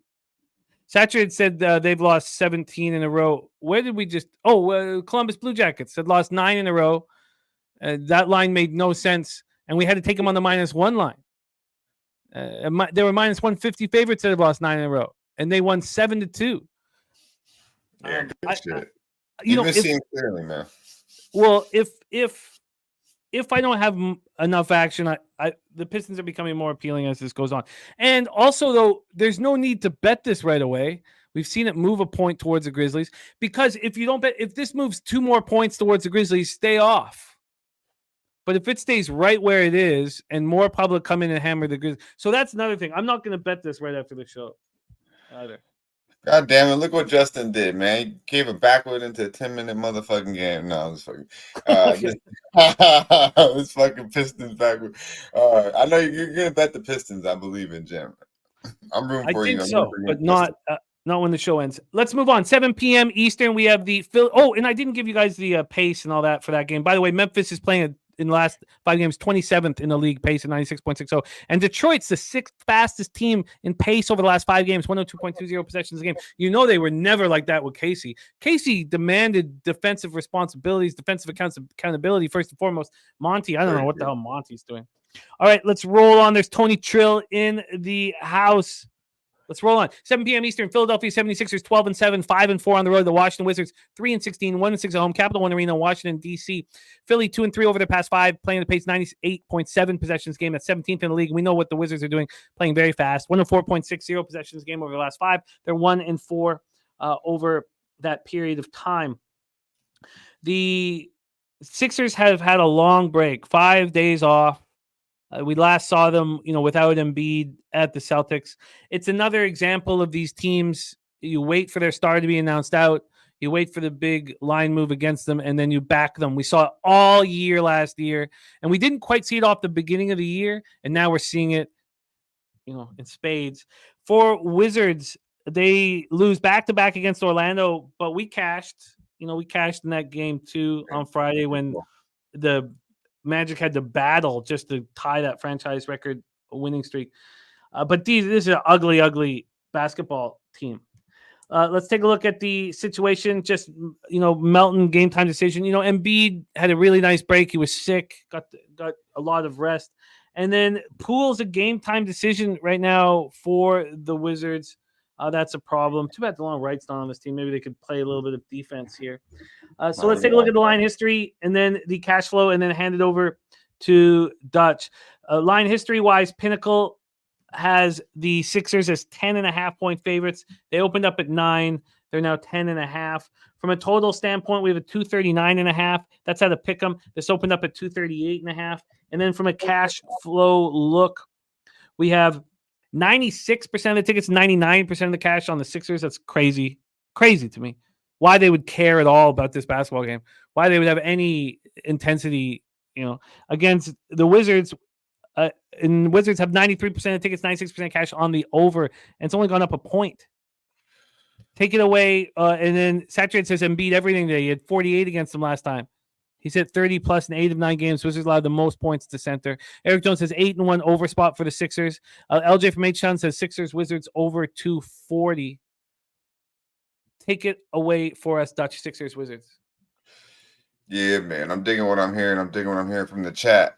Yeah, I like this game. I like this game an awful lot from a different perspective. It's got points written all over it, though. And what the Washington Wizards, man, they're like the Harlem Globetrotters of the motherfucking NBA. Two clowns running the show. Jordan Poole, hopefully his ass plays because he's a defensive liability. And then Kyle Kuzma, man. Kyle Kuzma, his outfits say enough. But let's go here. I like the team total over 124.5 for the Philadelphia 76ers. You got a top 10 team shooting from the floor and from deep here. They're fluid as it gets when it comes to the offensive perspective. And you got a Sixers team who's just, they can't stop a motherfucking nosebleed. They allowed 146 points to these boys November 6th. I believe it was in Philly. 146 they dropped on that ass. 4 out of the last 5 games, the Wizards have allowed 130 plus to their opponent. 124.5 is good money. Sixers, Maxey, Tobias Harris. We touched on it, how many they have no one down low to stop Embiid in the chat. They've said it enough. It's easy, man. It's the bench. It's all they can get buckets because all they're gonna try to do is outscore the Sixers, and that's not gonna happen.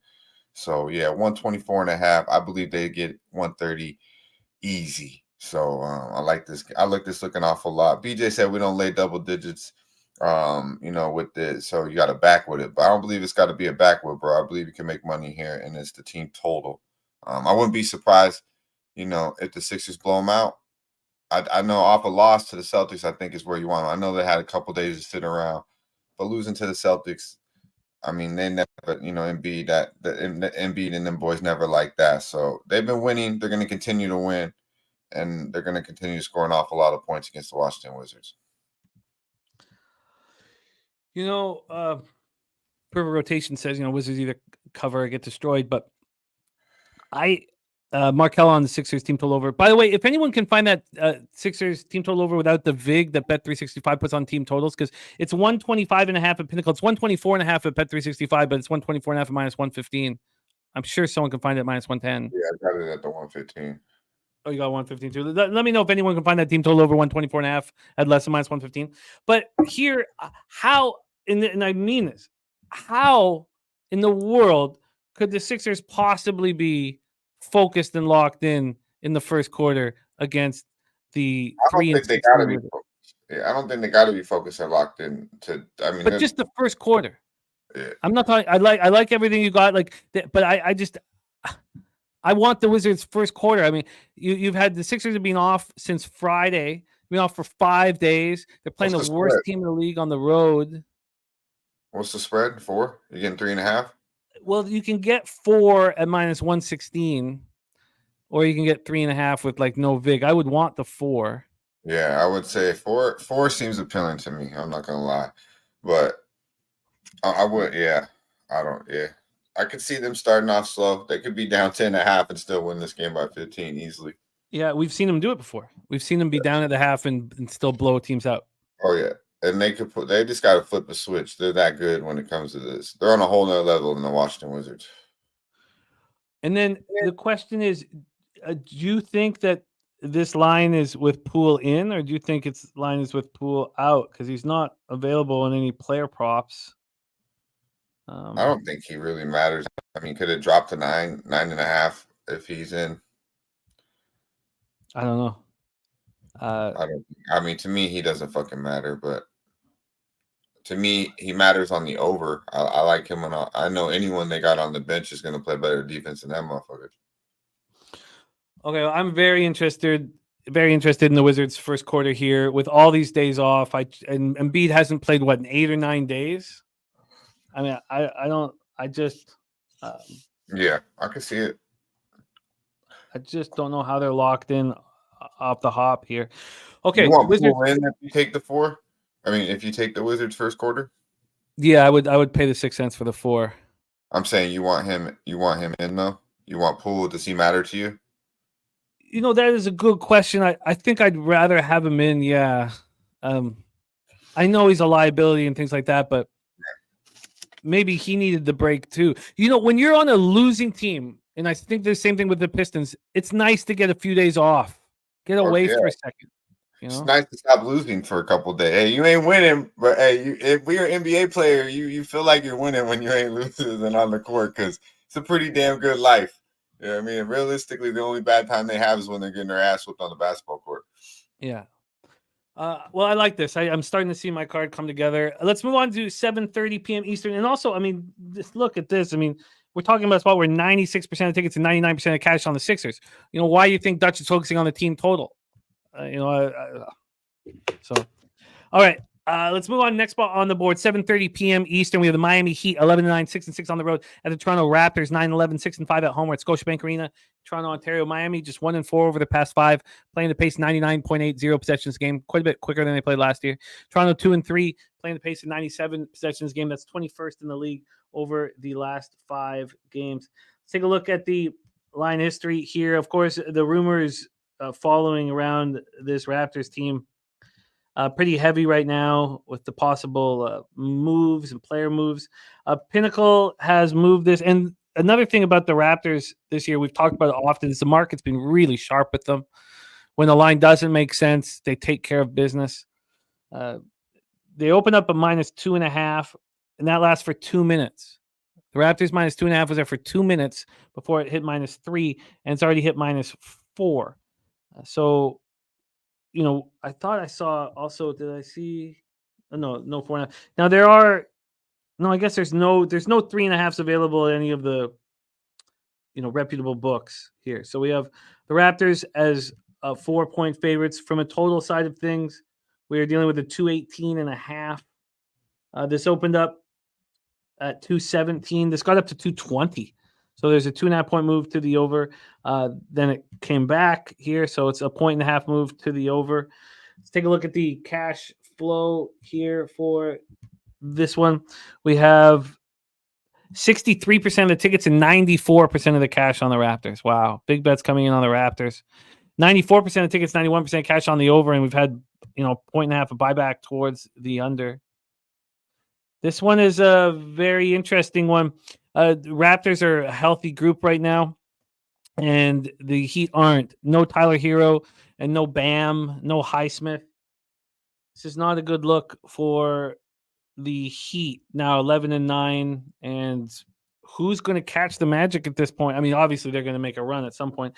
The Heat played the Pacers in back-to-back games before the break. They lost 144-129 last out. They have allowed in their last 2 games 274 points. Is that Heat basketball? The Raptors coming off that loss at the Knicks. I should have been on the Knicks. I told you guys if I had a free bet, I would bet the Knicks. That line didn't make sense. Why would the Knicks be 2-point favorites on the second half of a back-to-back? And these teams are covering on the second half of back-to-backs nonstop right now. Take it away for us here, Dutch. Heat, Raptors. Yeah, man. Saturated said it. No Bam, no bueno. Q followed it up. And that's what it is. I really believe so. Miami struggle, man. You said it. They've given up an awful lot of points. They get one of those games against Indiana, but they've lost 4 out of the last 6. Raptors have had their way with this basketball team as well. Coming off a loss, as you just mentioned, to the New York Knicks at the crib. They have won 3 straight meetings, average win 10 points per game versus the Miami Heat. 4-1 ATS last 5 meetings at the crib versus the Heat as well. 4-1 ATS last 5 at home, and 5-2 straight up as a favorite the Toronto Raptors are. I got this at 3. You know, I would have liked to got the 2.5, to be quite honest with you. It's getting up there now a little bit, but I do believe even with Bam in there, this could be a Toronto spot here, but I definitely like it without Bam. The Heat just started playing good basketball. I mean, they're 2-6 as a dog, 1-4 straight up last 5, and 2-5 straight up last 7 overall versus the Toronto Raptors. The Heat are struggling down low, and now without Bam, to me, I mean, it's not good. It's not good. If you ask me, it's not good whatsoever. It's a lot of. I mean, this kid Yami from UCLA, he's real nice. Still undersized down low. They don't really have the size, and the count now they're relying on Kyle Lowry, Duncan Robinson out there, and of course Jimmy Butler. You know, is going to have to do an awful lot. And I think Jimmy can still have a great game, and they lose this game. Look for Scotty Barnes. Siakam has big games against these boys. OG has big games against these boys. So I look for, you know, Toronto to have a team effort. You mentioned it, the rumors going around. Usually the players seem to step up when that happens. I look for Toronto to have a good basketball game here tonight and win at the crib. What's the best number out there, Jim? There's some good ones now. There's been a move as we've been talking towards the Heat. So we can get you the -3.5 now, -107. We can get you that -3 at -118. As we were speaking, the -4 became a plus number, +103 as we broke this down. So a move towards the Heat. Yeah, I expect a lot of. My bad, Jim, but I expect a lot of people like the Heat here. I really do. You know, I was surprised to see it go up to when I looked this morning. I was like, okay, cool. I was happy that I got it at 3, but I'm like, oh, honestly, I wouldn't have been surprised if it moved the other way, but I just wanted to bet because we're doing the show this morning, so I wanted to get my line in. Just you know, never know what happens in the NBA, but I already seen some people on Miami this morning that I respect too. So I just don't see it though. I really don't. Kyle Lowry, he gonna come back and drop 35 against his boys?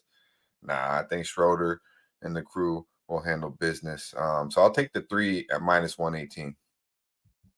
Okay, you got it. Dutch -3, -118. That line move is just kind of giving me pause. So I had the Raptor. That always happens to me. I see a market move against. And the Manscaped discount worked. 20% off for yeah, man. Hey, that's some funny shit. Respect. Akuma says, "Why is the line moving the other way?" That just makes me pause. Not necessarily being the wrong decision, but I'm not. I'm gonna pause. I mean, Miami is a dog. Toronto's been suspect. Usually a bet on team at the crib. They actually have been average this year. I believe they're 500 at the house this year, especially against the number, maybe even straight up. So I knew people were gonna like Miami here. I'm riding with Toronto here. I like the matchups. I like the size advantage that they're gonna have against Miami tonight. All right, let's roll on. Dutch is in. Raptors -3, -118. We move 7:30 p.m. Eastern. Brooklyn Nets 10-9, 3-4 on the road at the Atlanta Hawks 9-10, 3-5 at home at State Farm Arena in Atlanta, Georgia.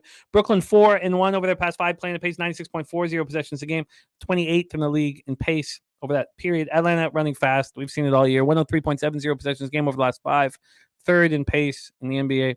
They're 2-3 over that stretch. Pinnacle has Atlanta as 3.5-point favorites right now. They opened up at 4. The 4 got juiced at one point. That was around 1 in the morning.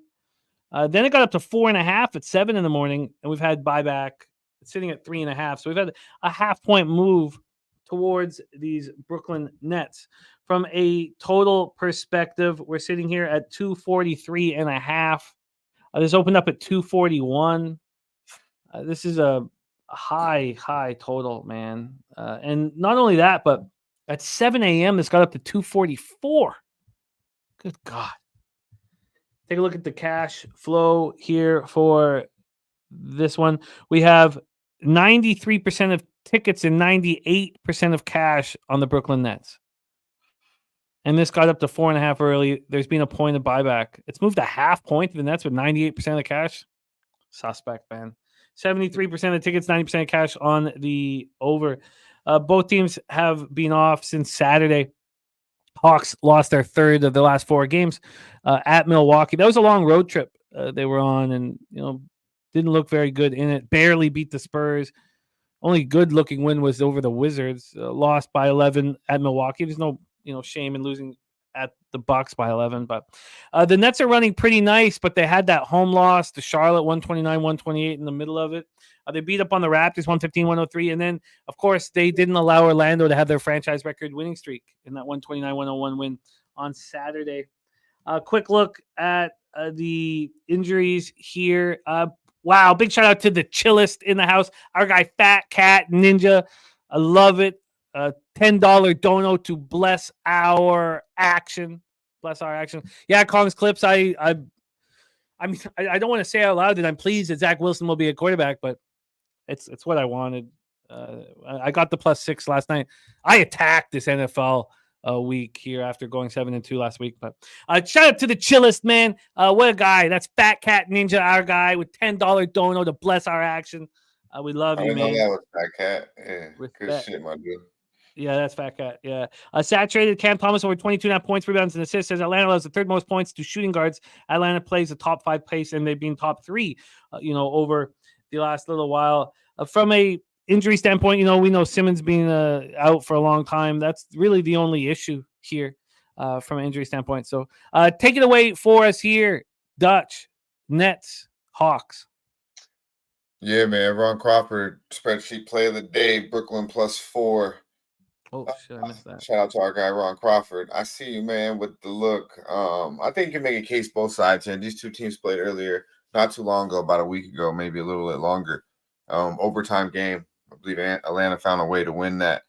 Trae Young had 43. Mikal Bridges had 45. Mikal Bridges coming off his for another 40-point effort most recently. Now it's at 25.5. I mean, he's went over that number 2 times in the last 9 games. So, I mean, I think there's value on the under of that, Jim. Mikal Bridges under 25.5 points. Didn't go to the window with it. Just stood out with me. Try to find something in these basketball games for you, Jim. This one, though, it just seems like a close basketball game. I think Atlanta's the better basketball team. That's hard for me to say because I'm not high on Atlanta. But these two teams kind of like just, hey, go get your buckets. Really just go get your buckets. And as you can see, those two teams, that game did go to overtime earlier this year. And they're both in the 140s, I believe. So, I mean, I think it's going to be a track meet again. But I do think Atlanta, maybe a little bit slow start. You could expect these teams to have somewhat of a slower start after having, 3-4 days off. So we could see, what we could see here. I could definitely see Atlanta handling it at the crib. I like to fade Atlanta more on the road. As like I say, it's a real tough game for me. I can make a case for each side. Brooklyn is a covering machine. Kind of came back to reality a little bit of late. But I do believe, as I mentioned, Atlanta's the better basketball team. I think DeAndre Hunter needs to step up, play some defense on Mikal. They are undersized with Babe at the 4 and Capella at the 5. But who is really undersized is the Brooklyn Nets as well. So look for a track meet here, Jim. Yeah, we have LJ on the over, Ron Crawford spreadsheet play today, saturated on a player prop. This does not appeal to me here. In fact, if this hadn't have moved back towards Brooklyn, I'd be on Atlanta for sure, without a doubt. But do I really want to trust them? I mean, 3-5 at home. I mean, are we back to the spot where just nobody's showing up to these Hawks games? What was let's just see the attendance of that last home game. We got to go back a ways. They haven't been at home in a while. You think, God, the market's so tricky in Atlanta. It's always been for the Hawks, man. So on a Wednesday night, I wouldn't think it'd be too popping. Well, you talked about this matchup. This was the last home matchup they had, and they sold out. They sold out when Brooklyn came and played Atlanta. Okay, that's That's right. good. Okay, If I'm Atlanta, I'm like, what? I would think they all would go to the game. well, it's good to see. Good to see. Good for NBA. Okay, let's move on. Next up for us here, 7:30 p.m. Eastern. San Antonio Spurs 3-16, 2-7 on the road at the Minnesota Timberwolves, 15-4, 9-1 at home. Target Center, Minneapolis, Minnesota. Spurs 0-5, of course. On a big losing streak, but they're the fastest pace in the league over the last 5 games. That surprised me a bit. I know they're playing fast, but not that fast. 104.8 possessions a game. Minnesota 19th, 98.30 possessions a game. The Spurs playing at a pace of 6.5 possessions more. That's a lot here. That's a lot. And, you would say, why would the Timberwolves be up for this game? Why would they care about this game against a bad team? It's because it's Wemby. They don't, the Gobert and the bigs don't want to. They want to show this kid what it's like to be in the NBA. So I think that they'll be, they won't be looking ahead here, but they are huge favorites. 12-point favorites. That's what they opened at. 12 minus 104. Right now it's minus 106. So just 2 cents of movement toward the other books are showing 12.5s, but Pinnacle has not moved off the 12 since they opened up this line. This total is at 230. It's at 230. It opened up at 228. It climbed up to 230 just recently. It was 12:23 p.m. So less than an hour ago, it had been right where it opened, but we have a move back to the over here. And then cash flow wise for this spot, we have 36% of the tickets and 23% of cash. So Spurs are a public road dog, 64% of tickets, 77% of cash, and the line's just sitting there. That's fine. I don't think that's a bad thing that's just sitting there, not moving against a big favorite. 80% of tickets, 72% of the cash on the over. Take it away for us here, Dutch. Spurs, Wolves. Yeah, man, this game is also on ESPN as well. So take that for what you will. But I know one thing I did watch. I watched Rudy Gobert play against OKC and Chet Holmgren, and he took that shit personal. Like, he played hard. He was moving nonstop. He was playing like damn near he was playing for the fucking France team. So I look for him to have a big night tonight. I really do. It's a big number. I'm not going to lay the number. I would actually look for somewhat of a show with it being on ESPN and Wemby being there and shit. It's just the NBA. It's just kind of what they do. But Minnesota, has been really money at the crib. Came back to reality a couple of games here of late.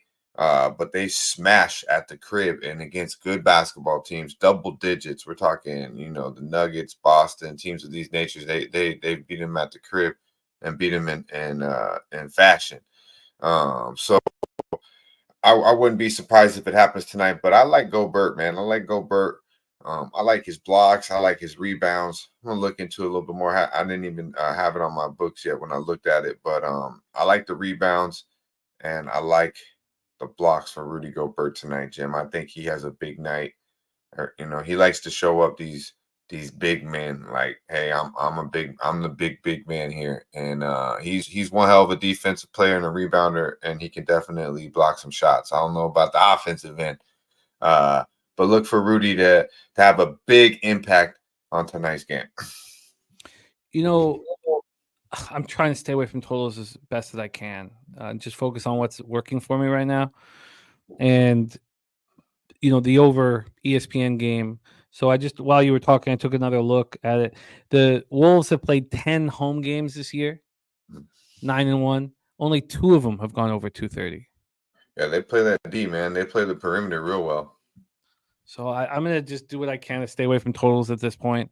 Maybe if I need to shake out of a slump, maybe I'll go back into totals, but I'm interested in the Spurs, but not enough here. I like what you said about Gobert being locked in here and talking about what he was like against Chet. So let's move on. You didn't want to make the player prop for Rudy. Londo's on the Rudy over rebounds, but you didn't want to make it official. No, I'm gonna look and try to look around to get some numbers, see about that block prop too, see what it's at. I'll tweet it out, tag you if I do. Sounds good. Let's move on. 8 p.m. Eastern. Charlotte Hornets 6-12, 3-5 on the road at Chicago Bulls, 7-14, 6-6 at home at United Center in Chicago, Illinois. Charlotte 2-3 over their past 5, playing at a pace of 98.40 possessions a game. That's 18th fastest in the league. Chicago playing at the slowest pace in the NBA right now, 95.9 possessions a game. Let's take a look at the situation here, and the Bulls stepped up against the Bucks, and I should have been on it. They're an hour away from each other. The Bucks are a hyped up team, so you got to look for when are the times the Bulls are going to play well. It's too bad the break happened. They looked really good against the Bucks, and then beat the Pelicans at home by 6. Hornets have lost 3 of 4. Then you have to ask yourself, at what point, do you want the Chicago Bulls as a favorite? You have to. That's a tough question to answer. Bulls open up -4.5. They're now -5. It's the 5's very slightly juiced to Charlotte. So we've had a half-point move towards the Chicago Bulls. From a total scenario here, oh, saturated. Yeah, sorry. I hate hearing that, man. Okay. So, and then Gold 44 saying Levine out for a week. They're not going to get close to 100 points. Look at that lineup. White, Caruso, game time decision, DeRozan, Williams, and Vooch. God, and they're 5-point favorites. DeRozan's going to go for trip dub? Jesus. 220.5 is the total. This got up to 223 before it started dropping. 224 even before it came all the way back to 220.5. So it's gone a half point. So a half point move towards the Bulls, a half point move towards the over. Obviously, this is a fishy line with the Bulls being this big of a favorite. Let's see what we're dealing with here for the here we go. For the cash flow, we have 79% of the tickets and 88% of cash on the Hornets, and it's moved a half point to the Bulls. 62% of tickets and 81% of cash on the under. It went up to 224 and back down. Londo's on Vooch assists, and the market is screaming to me that the Bulls are going to take care of business here against the Hornets at home. That's what's screaming to me. But can anybody in the world put their money down on the Bulls as a 5-point favorite? Take it away first here, Dutch. Hornets, Bulls. Yeah, I can't do it, Jim. Can't fucking do it, bro. I'm not on my bullshit. I'm not on the bullshit. Chi-Town it is if I had to bet this basketball game. And, they played better without their guys, man. They had a great game. Levine and DeRozan sit. They played their best game of the year. That says a lot about what's going on in that locker room. I don't think too many people are happy in that locker room. I don't believe Levine's playing, as you mentioned, but they should win this basketball game. Without LaMelo, man, he was big. Obviously, Rozier coming back in for the Hornets. He's no slouch, but he's not LaMelo Ball. And I'm not high on LaMelo really, but he got a nice game. I don't think he really gives a fuck too much about basketball, but he does got game when he's playing. From that, man, Mark Williams is questionable here. They're kind of light outside of that. Bring PJ Washington, he can get hot from 3, but he's undersized. Man, I would expect Big Vooch to have a game if he could post up down low and be big for once, but I don't know, man. I don't have confidence in the Chicago Bulls basketball team, but this is a spot like where I would usually be on Chicago, to be quite honest with you. But I can't do it, man. I don't think they don't know what the fuck's going on in that locker room, but they should handle business. This is, when a capper says you got to hold your nose and press the button, this is it. Yeah. I'm going to be on the Bulls here tonight. Have to be on the Bulls here tonight. You got the Bulls, the Pistons. You're going to have one ugly-ass motherfucking card, but it's going to the window. 79% of the tickets and 88% of the cash is on the Charlotte Hornets, and it's moved a half point towards the Bulls. As soon as this line comes out, you're like, oh, God, how can the Bulls be 5-point favorites? And then anybody who bet the Hornets and now sees it move a half point in the opposite direction, anybody who's been in the game for a long time knows they're in big trouble. Yeah. Big trouble. And you're right. Now, I don't know what's going on with Zach LaVine, but him and DeRozan out of the lineup, they watch him look good. They like DeRozan. Everybody likes DeRozan. He's a very likable guy. I don't know. Right. I can't say anything about LaVine, but DeRozan being back is, helpful. And look, this Hornets team is beat up.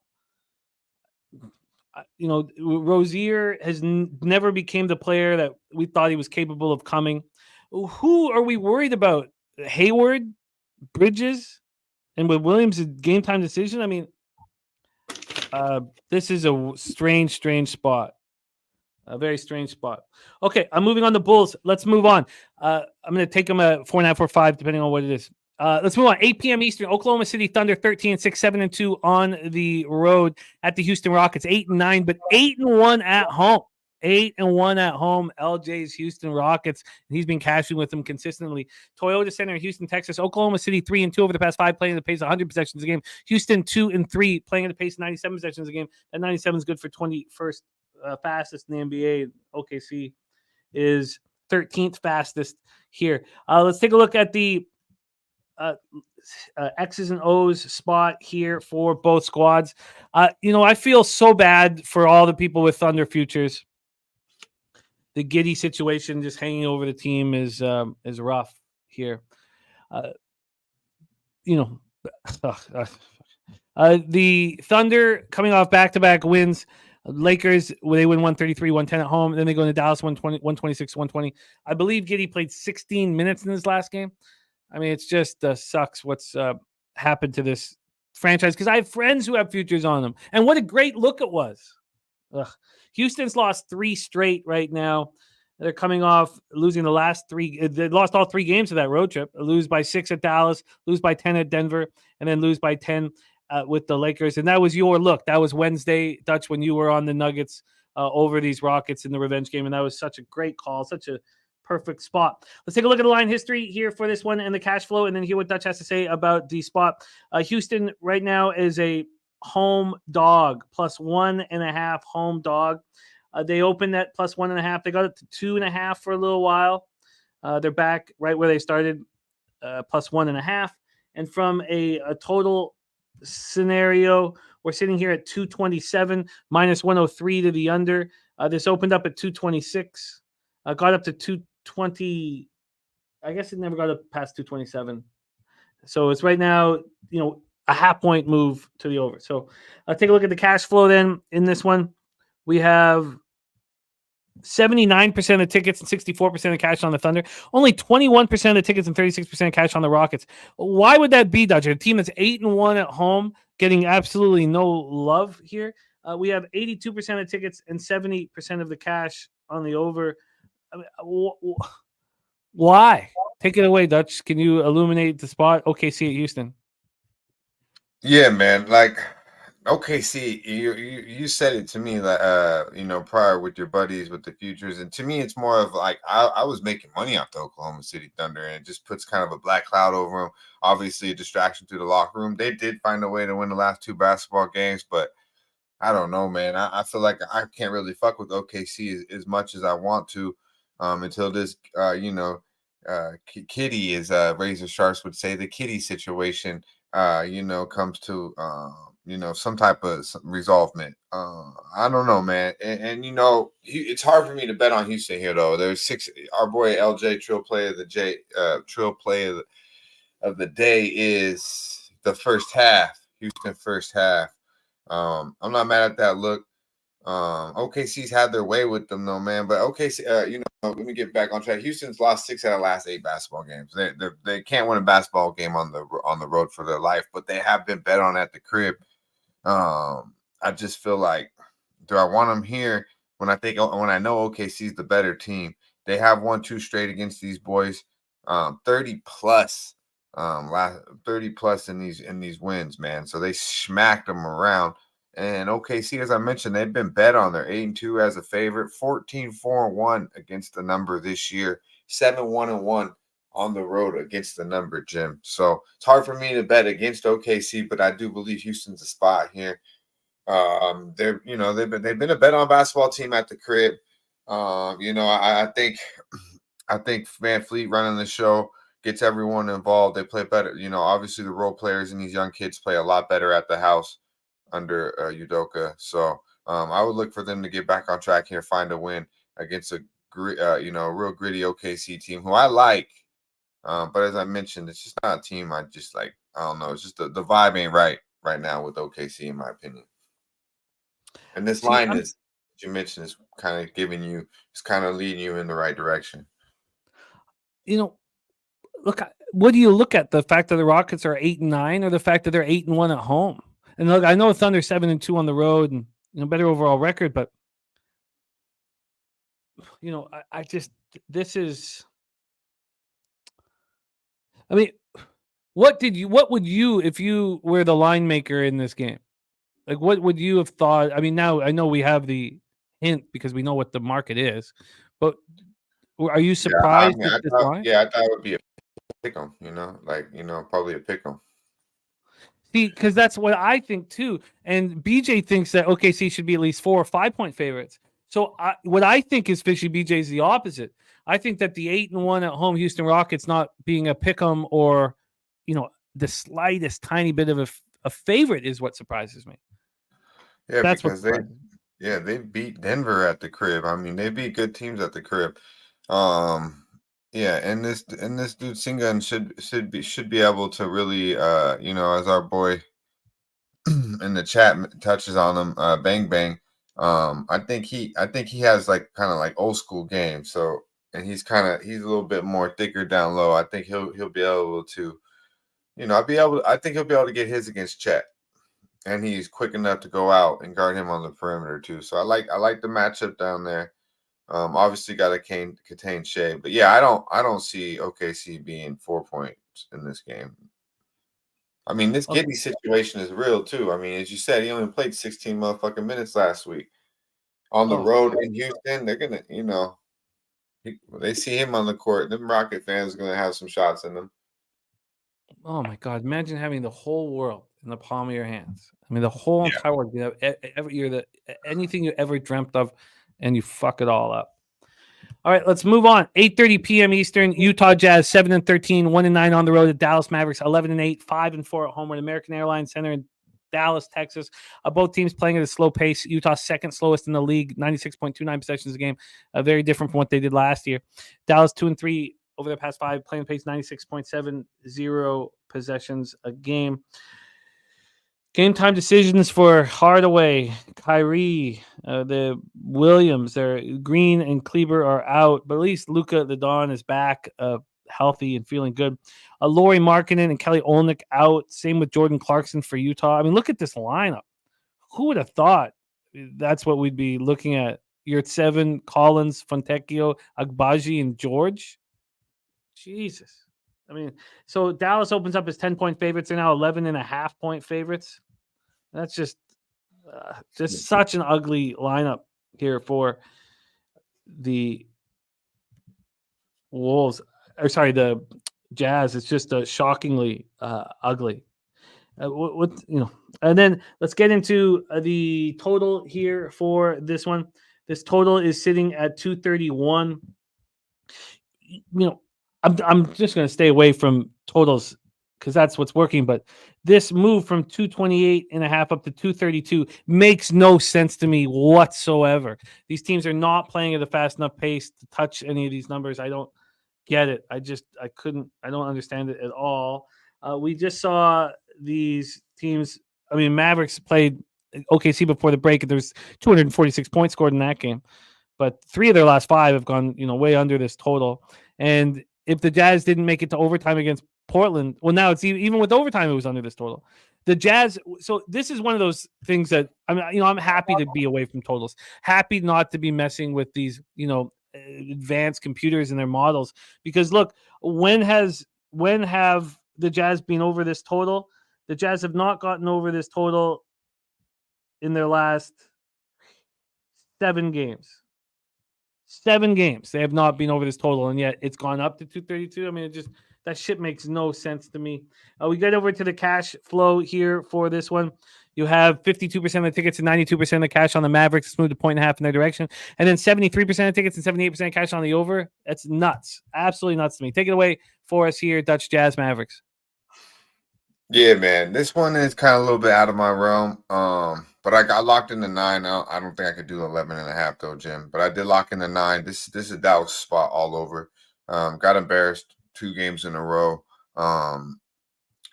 Utah's a fade, man. They can't stop anyone, especially on the road. They lost 12 out of 13 games on the road, 3-7 against the number on the road this year. Excuse me, and 7-1 straight up. The Mavericks are last 8 meetings versus Utah in a get right spot. I think they blow them off the court. I'm not mad at the LJ prop, Luka over 47.5 points, rebounds, and assists, but I do believe this game will be a clear blowout. It's a get right spot for the Mavericks against the Utah team with their guys couldn't stop nobody. Now they're missing three key guys, and I believe Dallas drops 130 on these boys. I kind of like the team total over for the Mavericks. I didn't even really look at that because I just I liked anything under 10. I wanted to get the 8. I got the 9, and I'm happy with it. Yeah, makes sense. The team total is 121.5. Yeah, that's pretty appealing. I'll look into that a little more, Jim, and that could probably be another play I make with Gobert. Great job getting the 9. If you wanted that 9 right now, at Pinnacle, it's minus 150. Imagine everywhere else is minus 175, 180. So great job. We got 2 games left on the board here. Next up for us, 10 p.m. Eastern, Portland Trailblazers 6-13, 4-8 on the road. The Golden State Warriors 9-11, 4-6 at home. Chase Center in San Francisco, California. Portland 3-2 over the past 5, playing much better ball. Playing the pace 99.04 possessions a game over those 5 games, 16th in the league. Warriors have slowed down. They're now 9th in the league, playing the pace of 101.60 possessions a game. These Warriors, after 20 games, 9-11 and 4-6 at home. Wow, it's pretty wild watching it kind of slip here. Yeah. They've won 2 of their past 3. They're not playing bad. They beat the Clippers 120-114, then lost 113-112 in the rematch there. It was a home and home. They beat Sacramento 124-123. Then we faded. They lost Sacramento 124-123. Then we faded Sacramento in the next game, and it was the easiest spot on the board. And it was funny. That we talk about the difference between athletes, basketball players, and gamblers.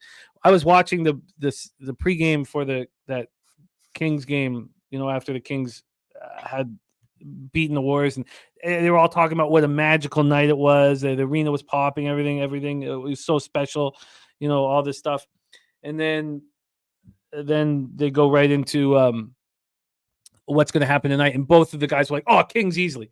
You guys don't know what the hell you're talking about. You just talked about what the night was like, and now you're going to say Kings easily, Kings no problem. The Clippers, we were both on them, dominated that. It was too easy. It was too bad. The perfect situation. You laid it out on a tee for us to get paid. Clippers were dominating that game from game 1. And not only was the team exhausted, but the fans, you couldn't hear anything. There was not a sound from the arena. Everyone was asking the arena to wake up. So that was just... that was a great game. Kawhi was looking like the old Kawhi. Oh, but it was just like sit back and cash. And I was like, I was trying to explain to my wife how these athletes don't have no sense. They just know the X's and O's. They don't know. They don't think situationally like we do as gamblers or whatever. But okay, so the Kings did lose to the Pelicans. So the Kings have played, and so have the Suns. So here we have 2 teams that haven't had the break. The Suns on the second half of a back-to-back after losing in an emotional spot against the Lakers. A bad spot here.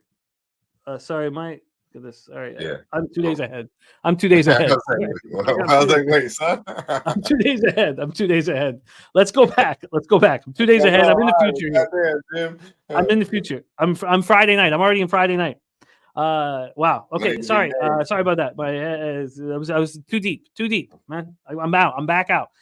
Warriors here and Blazers have been off. They've had the break. Blazers were last seen in that overtime loss at Utah, but they'd won in Indiana and won in Cleveland.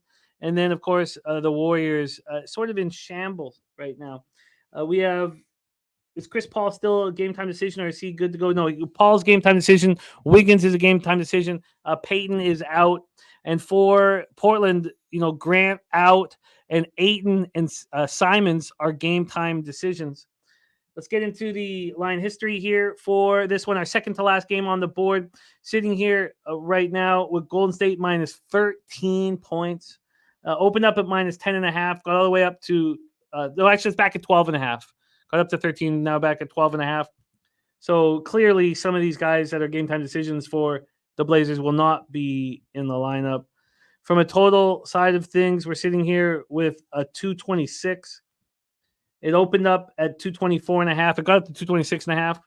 And then from a cash flow standpoint here, 58% of the tickets and 87% of the cash is on the Blazers, and the market moving quickly away from them.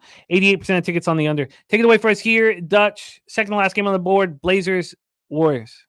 Yeah, I did want to mention also with that Mav Jazz game, laying the double digits there, needing 10 to cover a little bit more now. The Jazz have lost 4 straight on the road by double digits, so just keep that in mind, guys.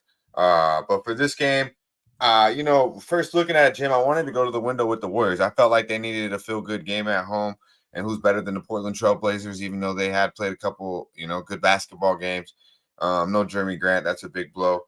Obviously, Simons is questionable, but this is going to take a minute for him to get back into the rhythm of basketball.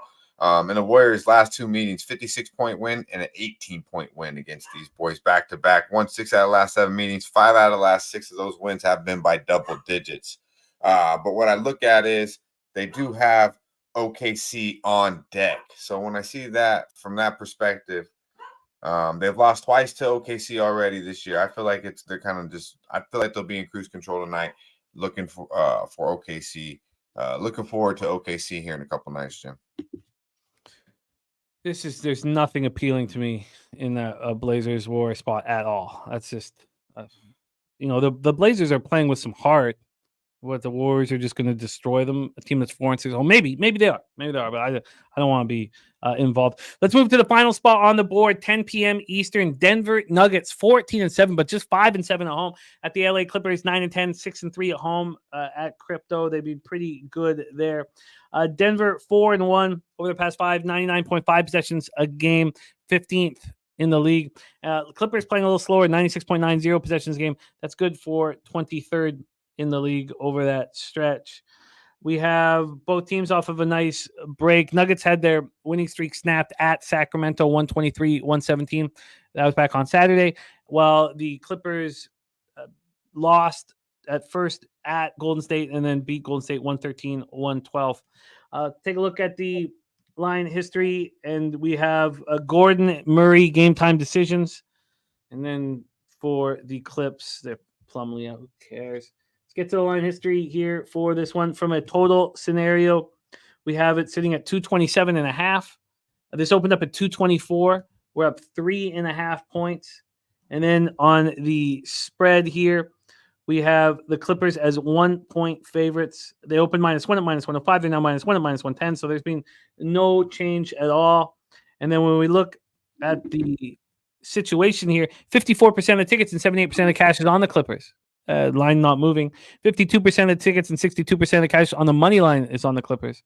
And then 52% of tickets on the over. We don't have any information on the cash flow. Take it away here, Dutch. Our final game on the board, Nuggets Clippers. Yeah, man. So I will say this.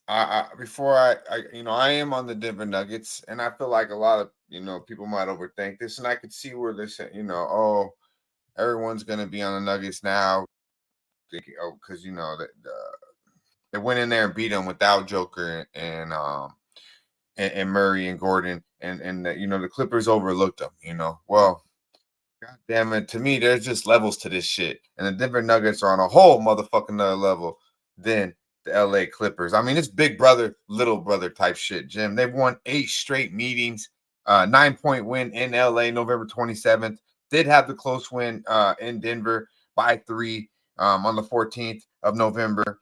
6 of the last 7 meetings these boys have covered. They have beaten the Clippers 9 out of the last 10 in LA. They handle their business in LA. The Clippers at the crib this year, 4-5 ATS overall at the house.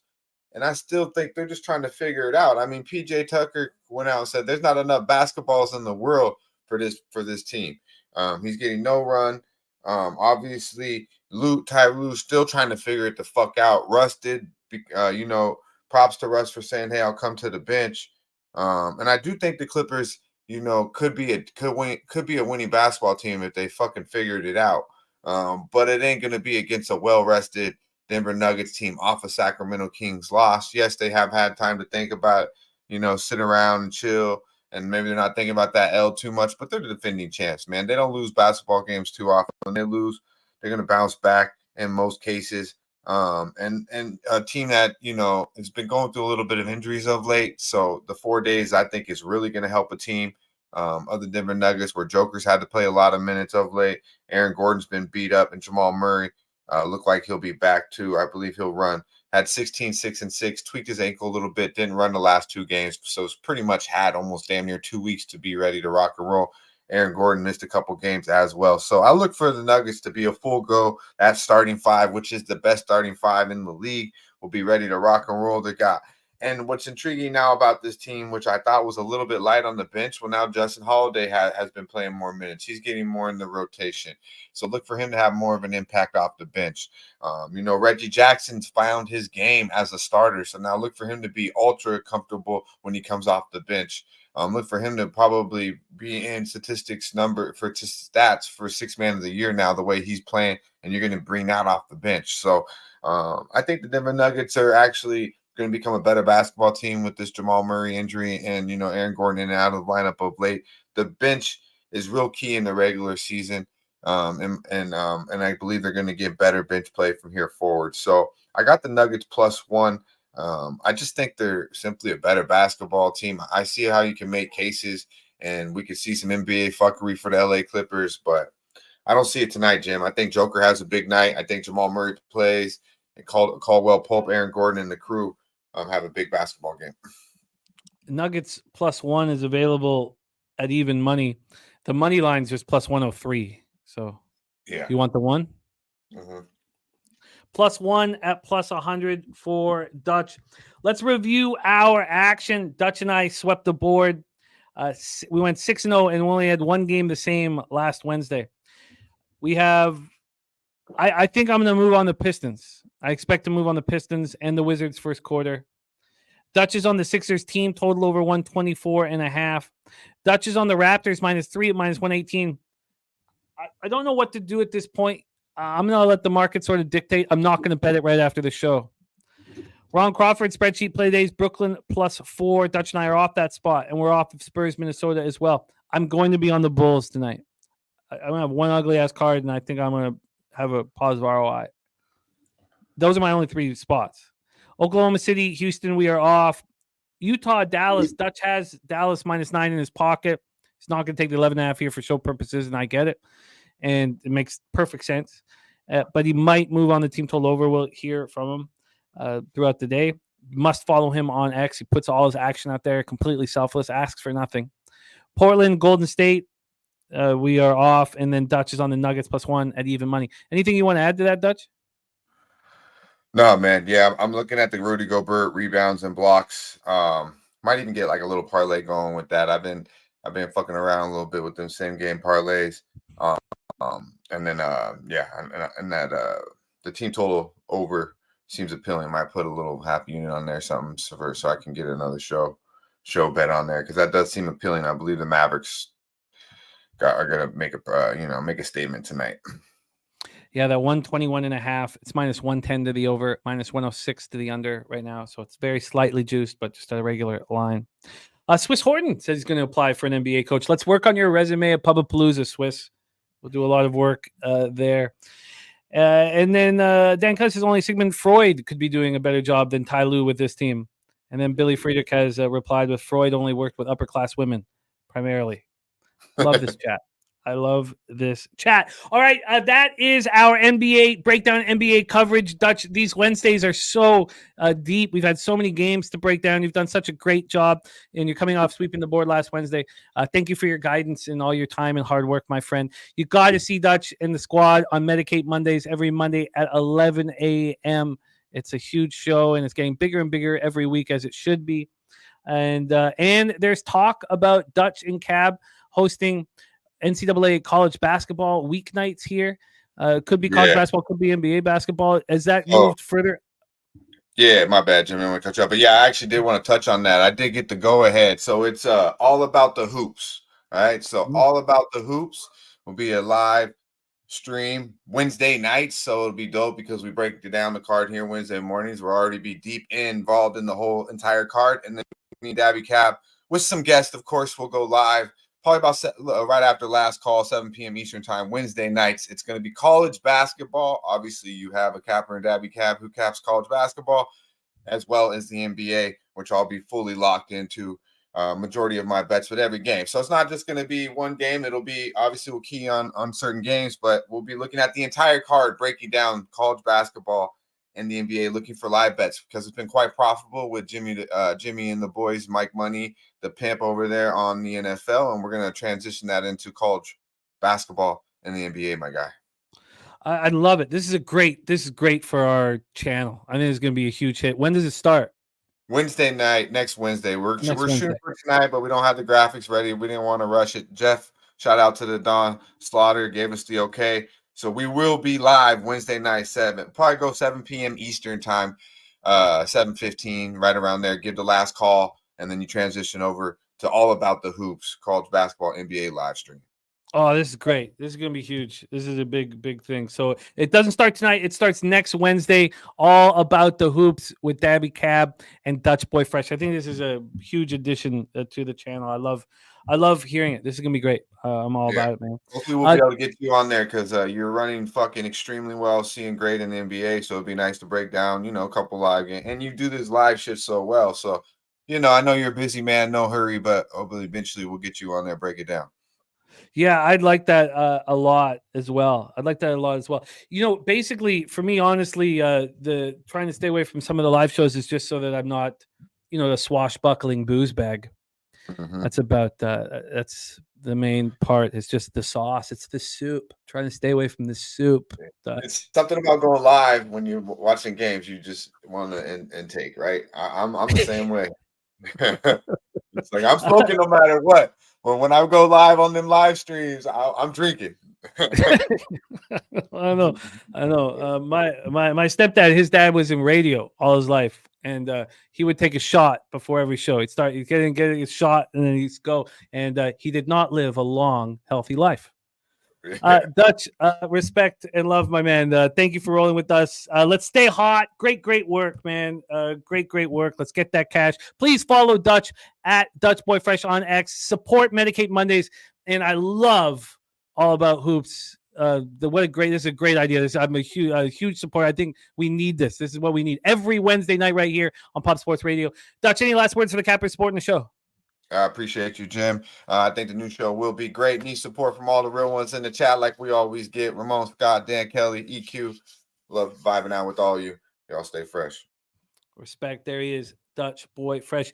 Dan, I would like to do it a little different. I would like for us to pick a Buffalo Sabres game. I don't care who they play. I'd like to get I love calling Mikey and Mike Money. That's a really good line. Get Mikey up there. We got TJ in Syracuse. I think we should get a bunch of cats to meet us in Buffalo. I'd like to do that instead. So Dan Kelly says a long, healthy life is way overrated. Way overrated. And look who we have backstage. The capper that I've missed very much. Oh, there he is. Look at him. Hello, Jose. How are you, my friend? I'm doing all right. I've come to your success. Congratulations. I've rooted against you. All right, we got to pull him off here. Jose, you were a little slow there. Your Wi-Fi was not working properly. You sounded it was funny. I let it go for a little bit because it sounds so funny. Let's see if we can bring him back in. Let's hear him now. Jose, let's hear you now. Okay, he's gone. He's just fucking gone. All right. I let it go for a little bit because it sounded very humorous. You did it. Darth Vader versus Drunk Vader, says Equinimus. Bergie Sanderson said his Wi-Fi was on mushrooms. Okay, let's review all action here on the show. Shout out to Razor Sharp Picks. He shared his whole Tampa Bay Downs card and his whole Parks card. And he is just very, very close to catching the pick 5, which will pay huge. I think I did copy and paste who he's got left, didn't I? I thought I did. I thought I did, but I'm going to have to go back up and get it here. Oh, a shot a day keeps the funerals away, says Razor. All right, let's bring him on. Let's hear you now. Whoa. Okay. Am I good now? Am I great? Yeah, you're good, All man. right. I Good. did let it go for a little bit because it did sound. They said you sound like drunk Vader, drunk dark. They said your Wi-Fi was on mushrooms. That's what they said. Well, that's true. Are we talking about me on shrooms again? Dude. Yeah, comes up. We haven't talked. Destroyed. Absolutely crushed this weekend. Just dominated. It was hilarious. I had a 45. Well, no, it was like more like 10 minutes of me freaking out about the show on Sunday, which you got. Your text to me was very hilarious. I laughed about it for a good minute. You put commas in there to make sure I was reassured, which was nice. Thank you. I appreciate that. But the point of me was coming on was to pay tribute to your successes this weekend. I didn't root for you for one moment in the Survivor contest. And you came through and you did it. And the thing that I was most satisfied about was your $1,000 hedge also cashing as well. So that was also nice. So I've come to pay tribute to you. Thank you. We all saw what happened during the baseball season, and in my bankroll, I had knots all through my back. I mean, it's not enjoying the. It's not that I don't enjoy it. I've been very nervous here. And it just gives me a little bit of takes some of the pressure off.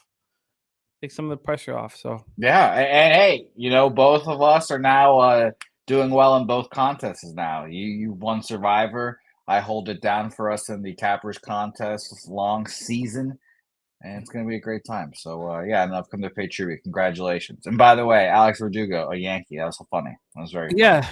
Everybody's been asking how you feel about that. Everyone's been asking. It's only fucking Billy Friedrich. No. Dennis wanted you to talk about it at the end of the football show. Well, he's a locker room cancer, I guess. Yeah, he's kind of a dick. I don't know. The guy doesn't show up on time to games, and Alex Cora wanted him the fuck out of there. So I understand it, I guess. I wish it would have been for actual major league players and not a guy named Dick Fitz. But I fuck with Dick Fitz, so I'm good. I'm glad we pass off our locker room cancer to the fucking Yankees. So it's good times. Yeah, it's there's a lot happening at these meetings right now that we're about to find all about here. Yeah, and you're gonna owe me a third steak, unfortunately, for you too. Yeah, we're gonna have to. You can afford it. You can afford it. I can't confirm that. We're gonna need. This is how I want it. If I lose, and I owe you a third steak, I want Helga and a homeless person. Sure. So tell Helga that we're three of us going out for dinner. I picked the homeless person. Sure. And we go from there. Great. Sounds good. Yeah, I think it'll be fun. Sounds good. Shout out to Tiger and Otani. I forgot what the other one was, but shout out on both of them. Wow. Dan Kelly said his nephew won $91,000 in a knockout pool win since he won. Sunday, he offered the other two guys who win it split three ways. They said no. They both had Jacksonville. Wow. Oh, you would have loved to hear how Pete fucked up and picked Pittsburgh too. He didn't mean to? No, he was on. I forgot who he was on for the whole week, but he was on a team for the whole week, and then at like 9:58, he switched at the last minute. He switched to Tampa Bay or whoever lost, and that's what fucked him. So he had his eye. You know what? The same thing happened to me. I had 3 Survivor pools. I would have won all 3 of them on Sunday, but on the one where I could change up to kickoff after all the market moved towards the Steelers and against the Bucks and then Troy thinking that the Panthers were his best bet. Now it did cash. I switched that one, and had I been able to, do you know that I wouldn't have been able to in the Circa Millions? I would be one of the 30 people left. There'd be 31 people left if I did Circa Millions, which now we have the bankroll to do if we want next year. If we want.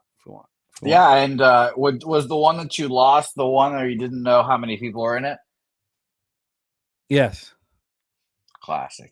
And I didn't know where we stood. I was in with another guy in it, and I screwed it, and we would have won it. Actually, no. You know what? There would have someone won it with the Bucks, so I guess there would have been 2 of us left moving forward. But yeah, and it goes to show you, I don't know about you guys, but in my career, changing a pick at the last minute in these. Horrible. My ROI is horrific. I mean, we're talking like I lose nonstop when I do that. Almost every time. Like I 1 out of 10 times it works for me. 9 other times it was a mistake. Same thing with me in fantasy football. If I make a change on Sunday morning, it usually goes to hell for me. So, it fucking kills me. Wow, look at Dan Kelly's son pick up 91K. It makes your money feels a little lighter, but fuck. No, it was a huge. Because then I hit the SGP too. And then it was just like I was in a world of warmth. 2 survivors, $1,000 middle, the SGP, and then I went 7-2 in NFL that day. It was just warmth. I was just in a cloud of warmth. I can say the same thing. I was in a cloud of warmth this weekend, not for your reasons, but I was definitely in the cloud, so I can tell you that. So shout out to that. Brandon the Great, Dallas Stars first period bet and official. Carolina Hurricanes first period bet and official, and Tampa Bay Lightning -1 bet and official. All those are. I'm glad you're taking first period because we know what the Dallas Stars are. Yeah, two period hockey team. So they're big.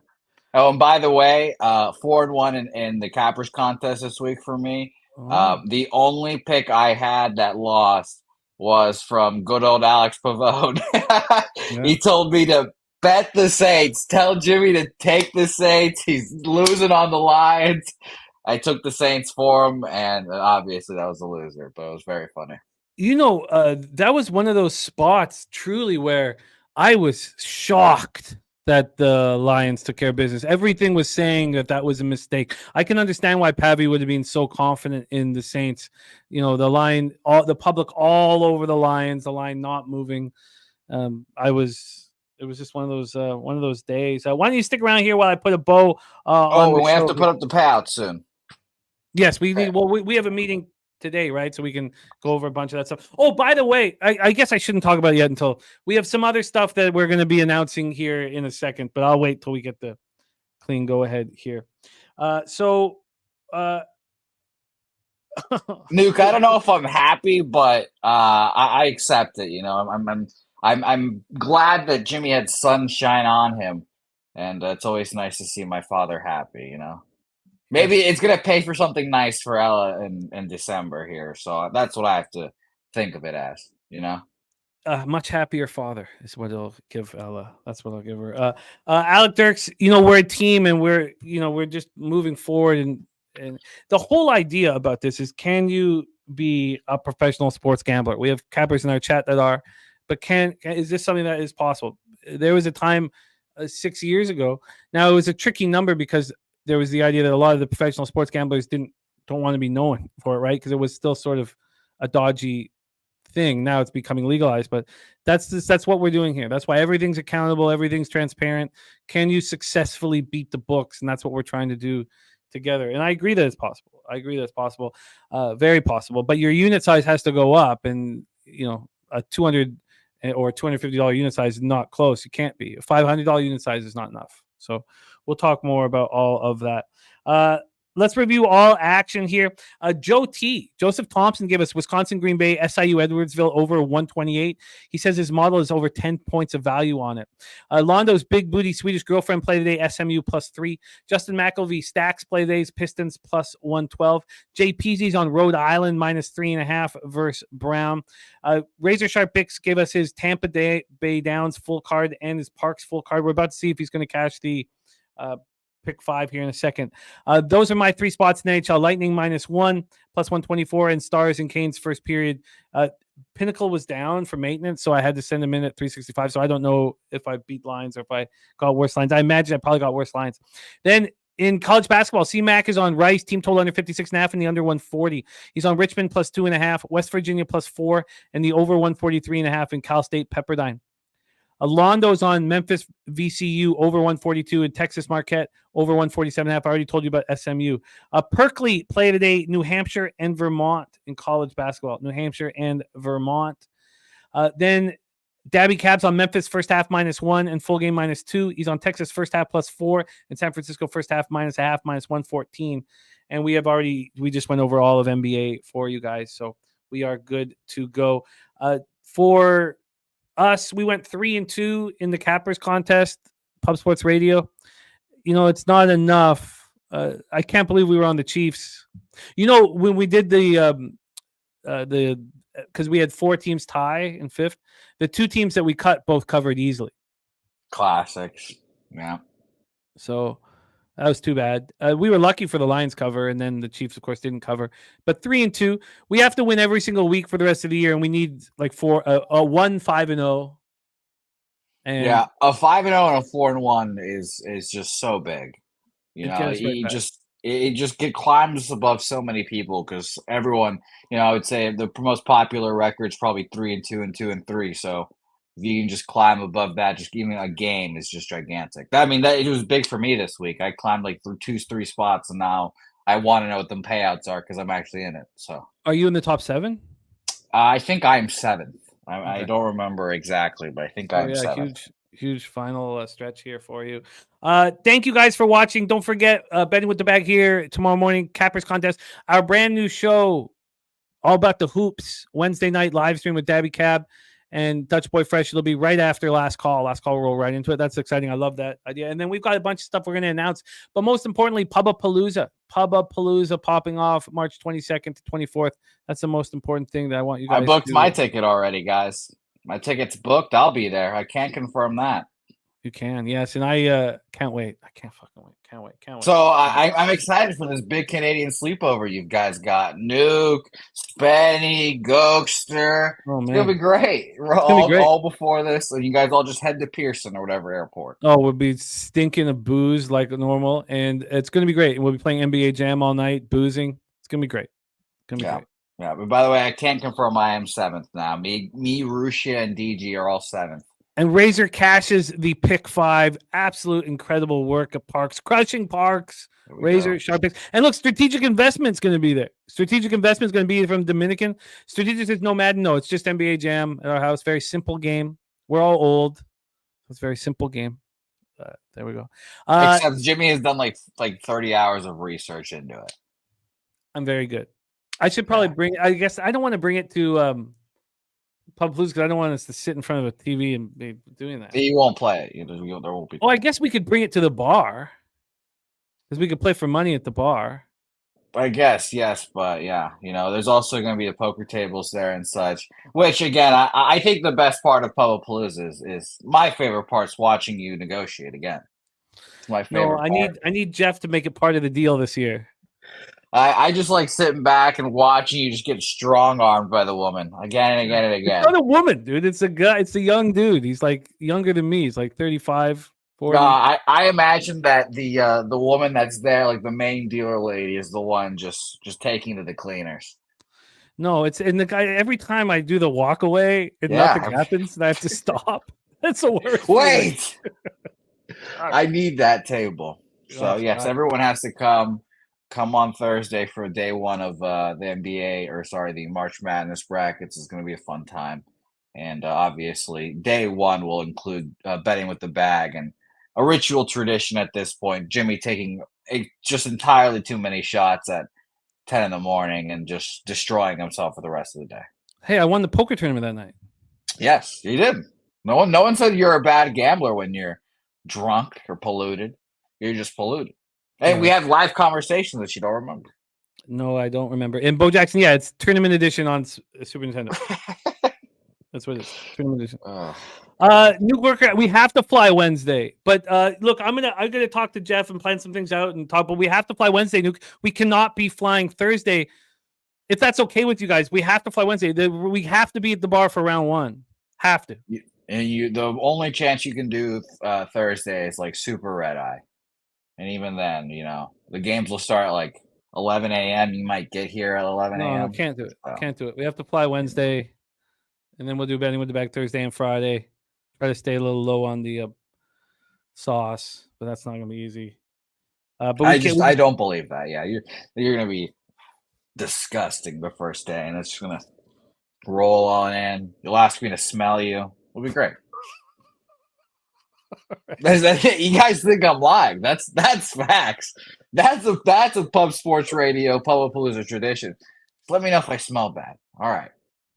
Well, when you drink all day, you sometimes forget about key things like smelling bad. But all right, we got to roll. We got to roll here. I got to get my NBA action in. I don't think I'm moving in anything in college because the two spots that I kind of found, although that under or the team total under, that Rice Houston under, that's intriguing.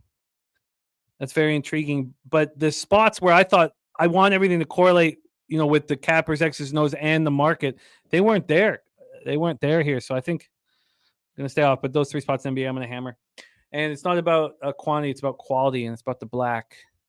Jose, it's great to have you back on screen. I miss you, man. Thank you guys so much for watching. We have nothing without you guys. Strategic Investments, The Nuke Worker, Nasty Nate, Razor Sharp picks $386 for that pick 5. Also cashed the exact and the triacta. Look at that. Razor running hot. And he gave it all out here on the show.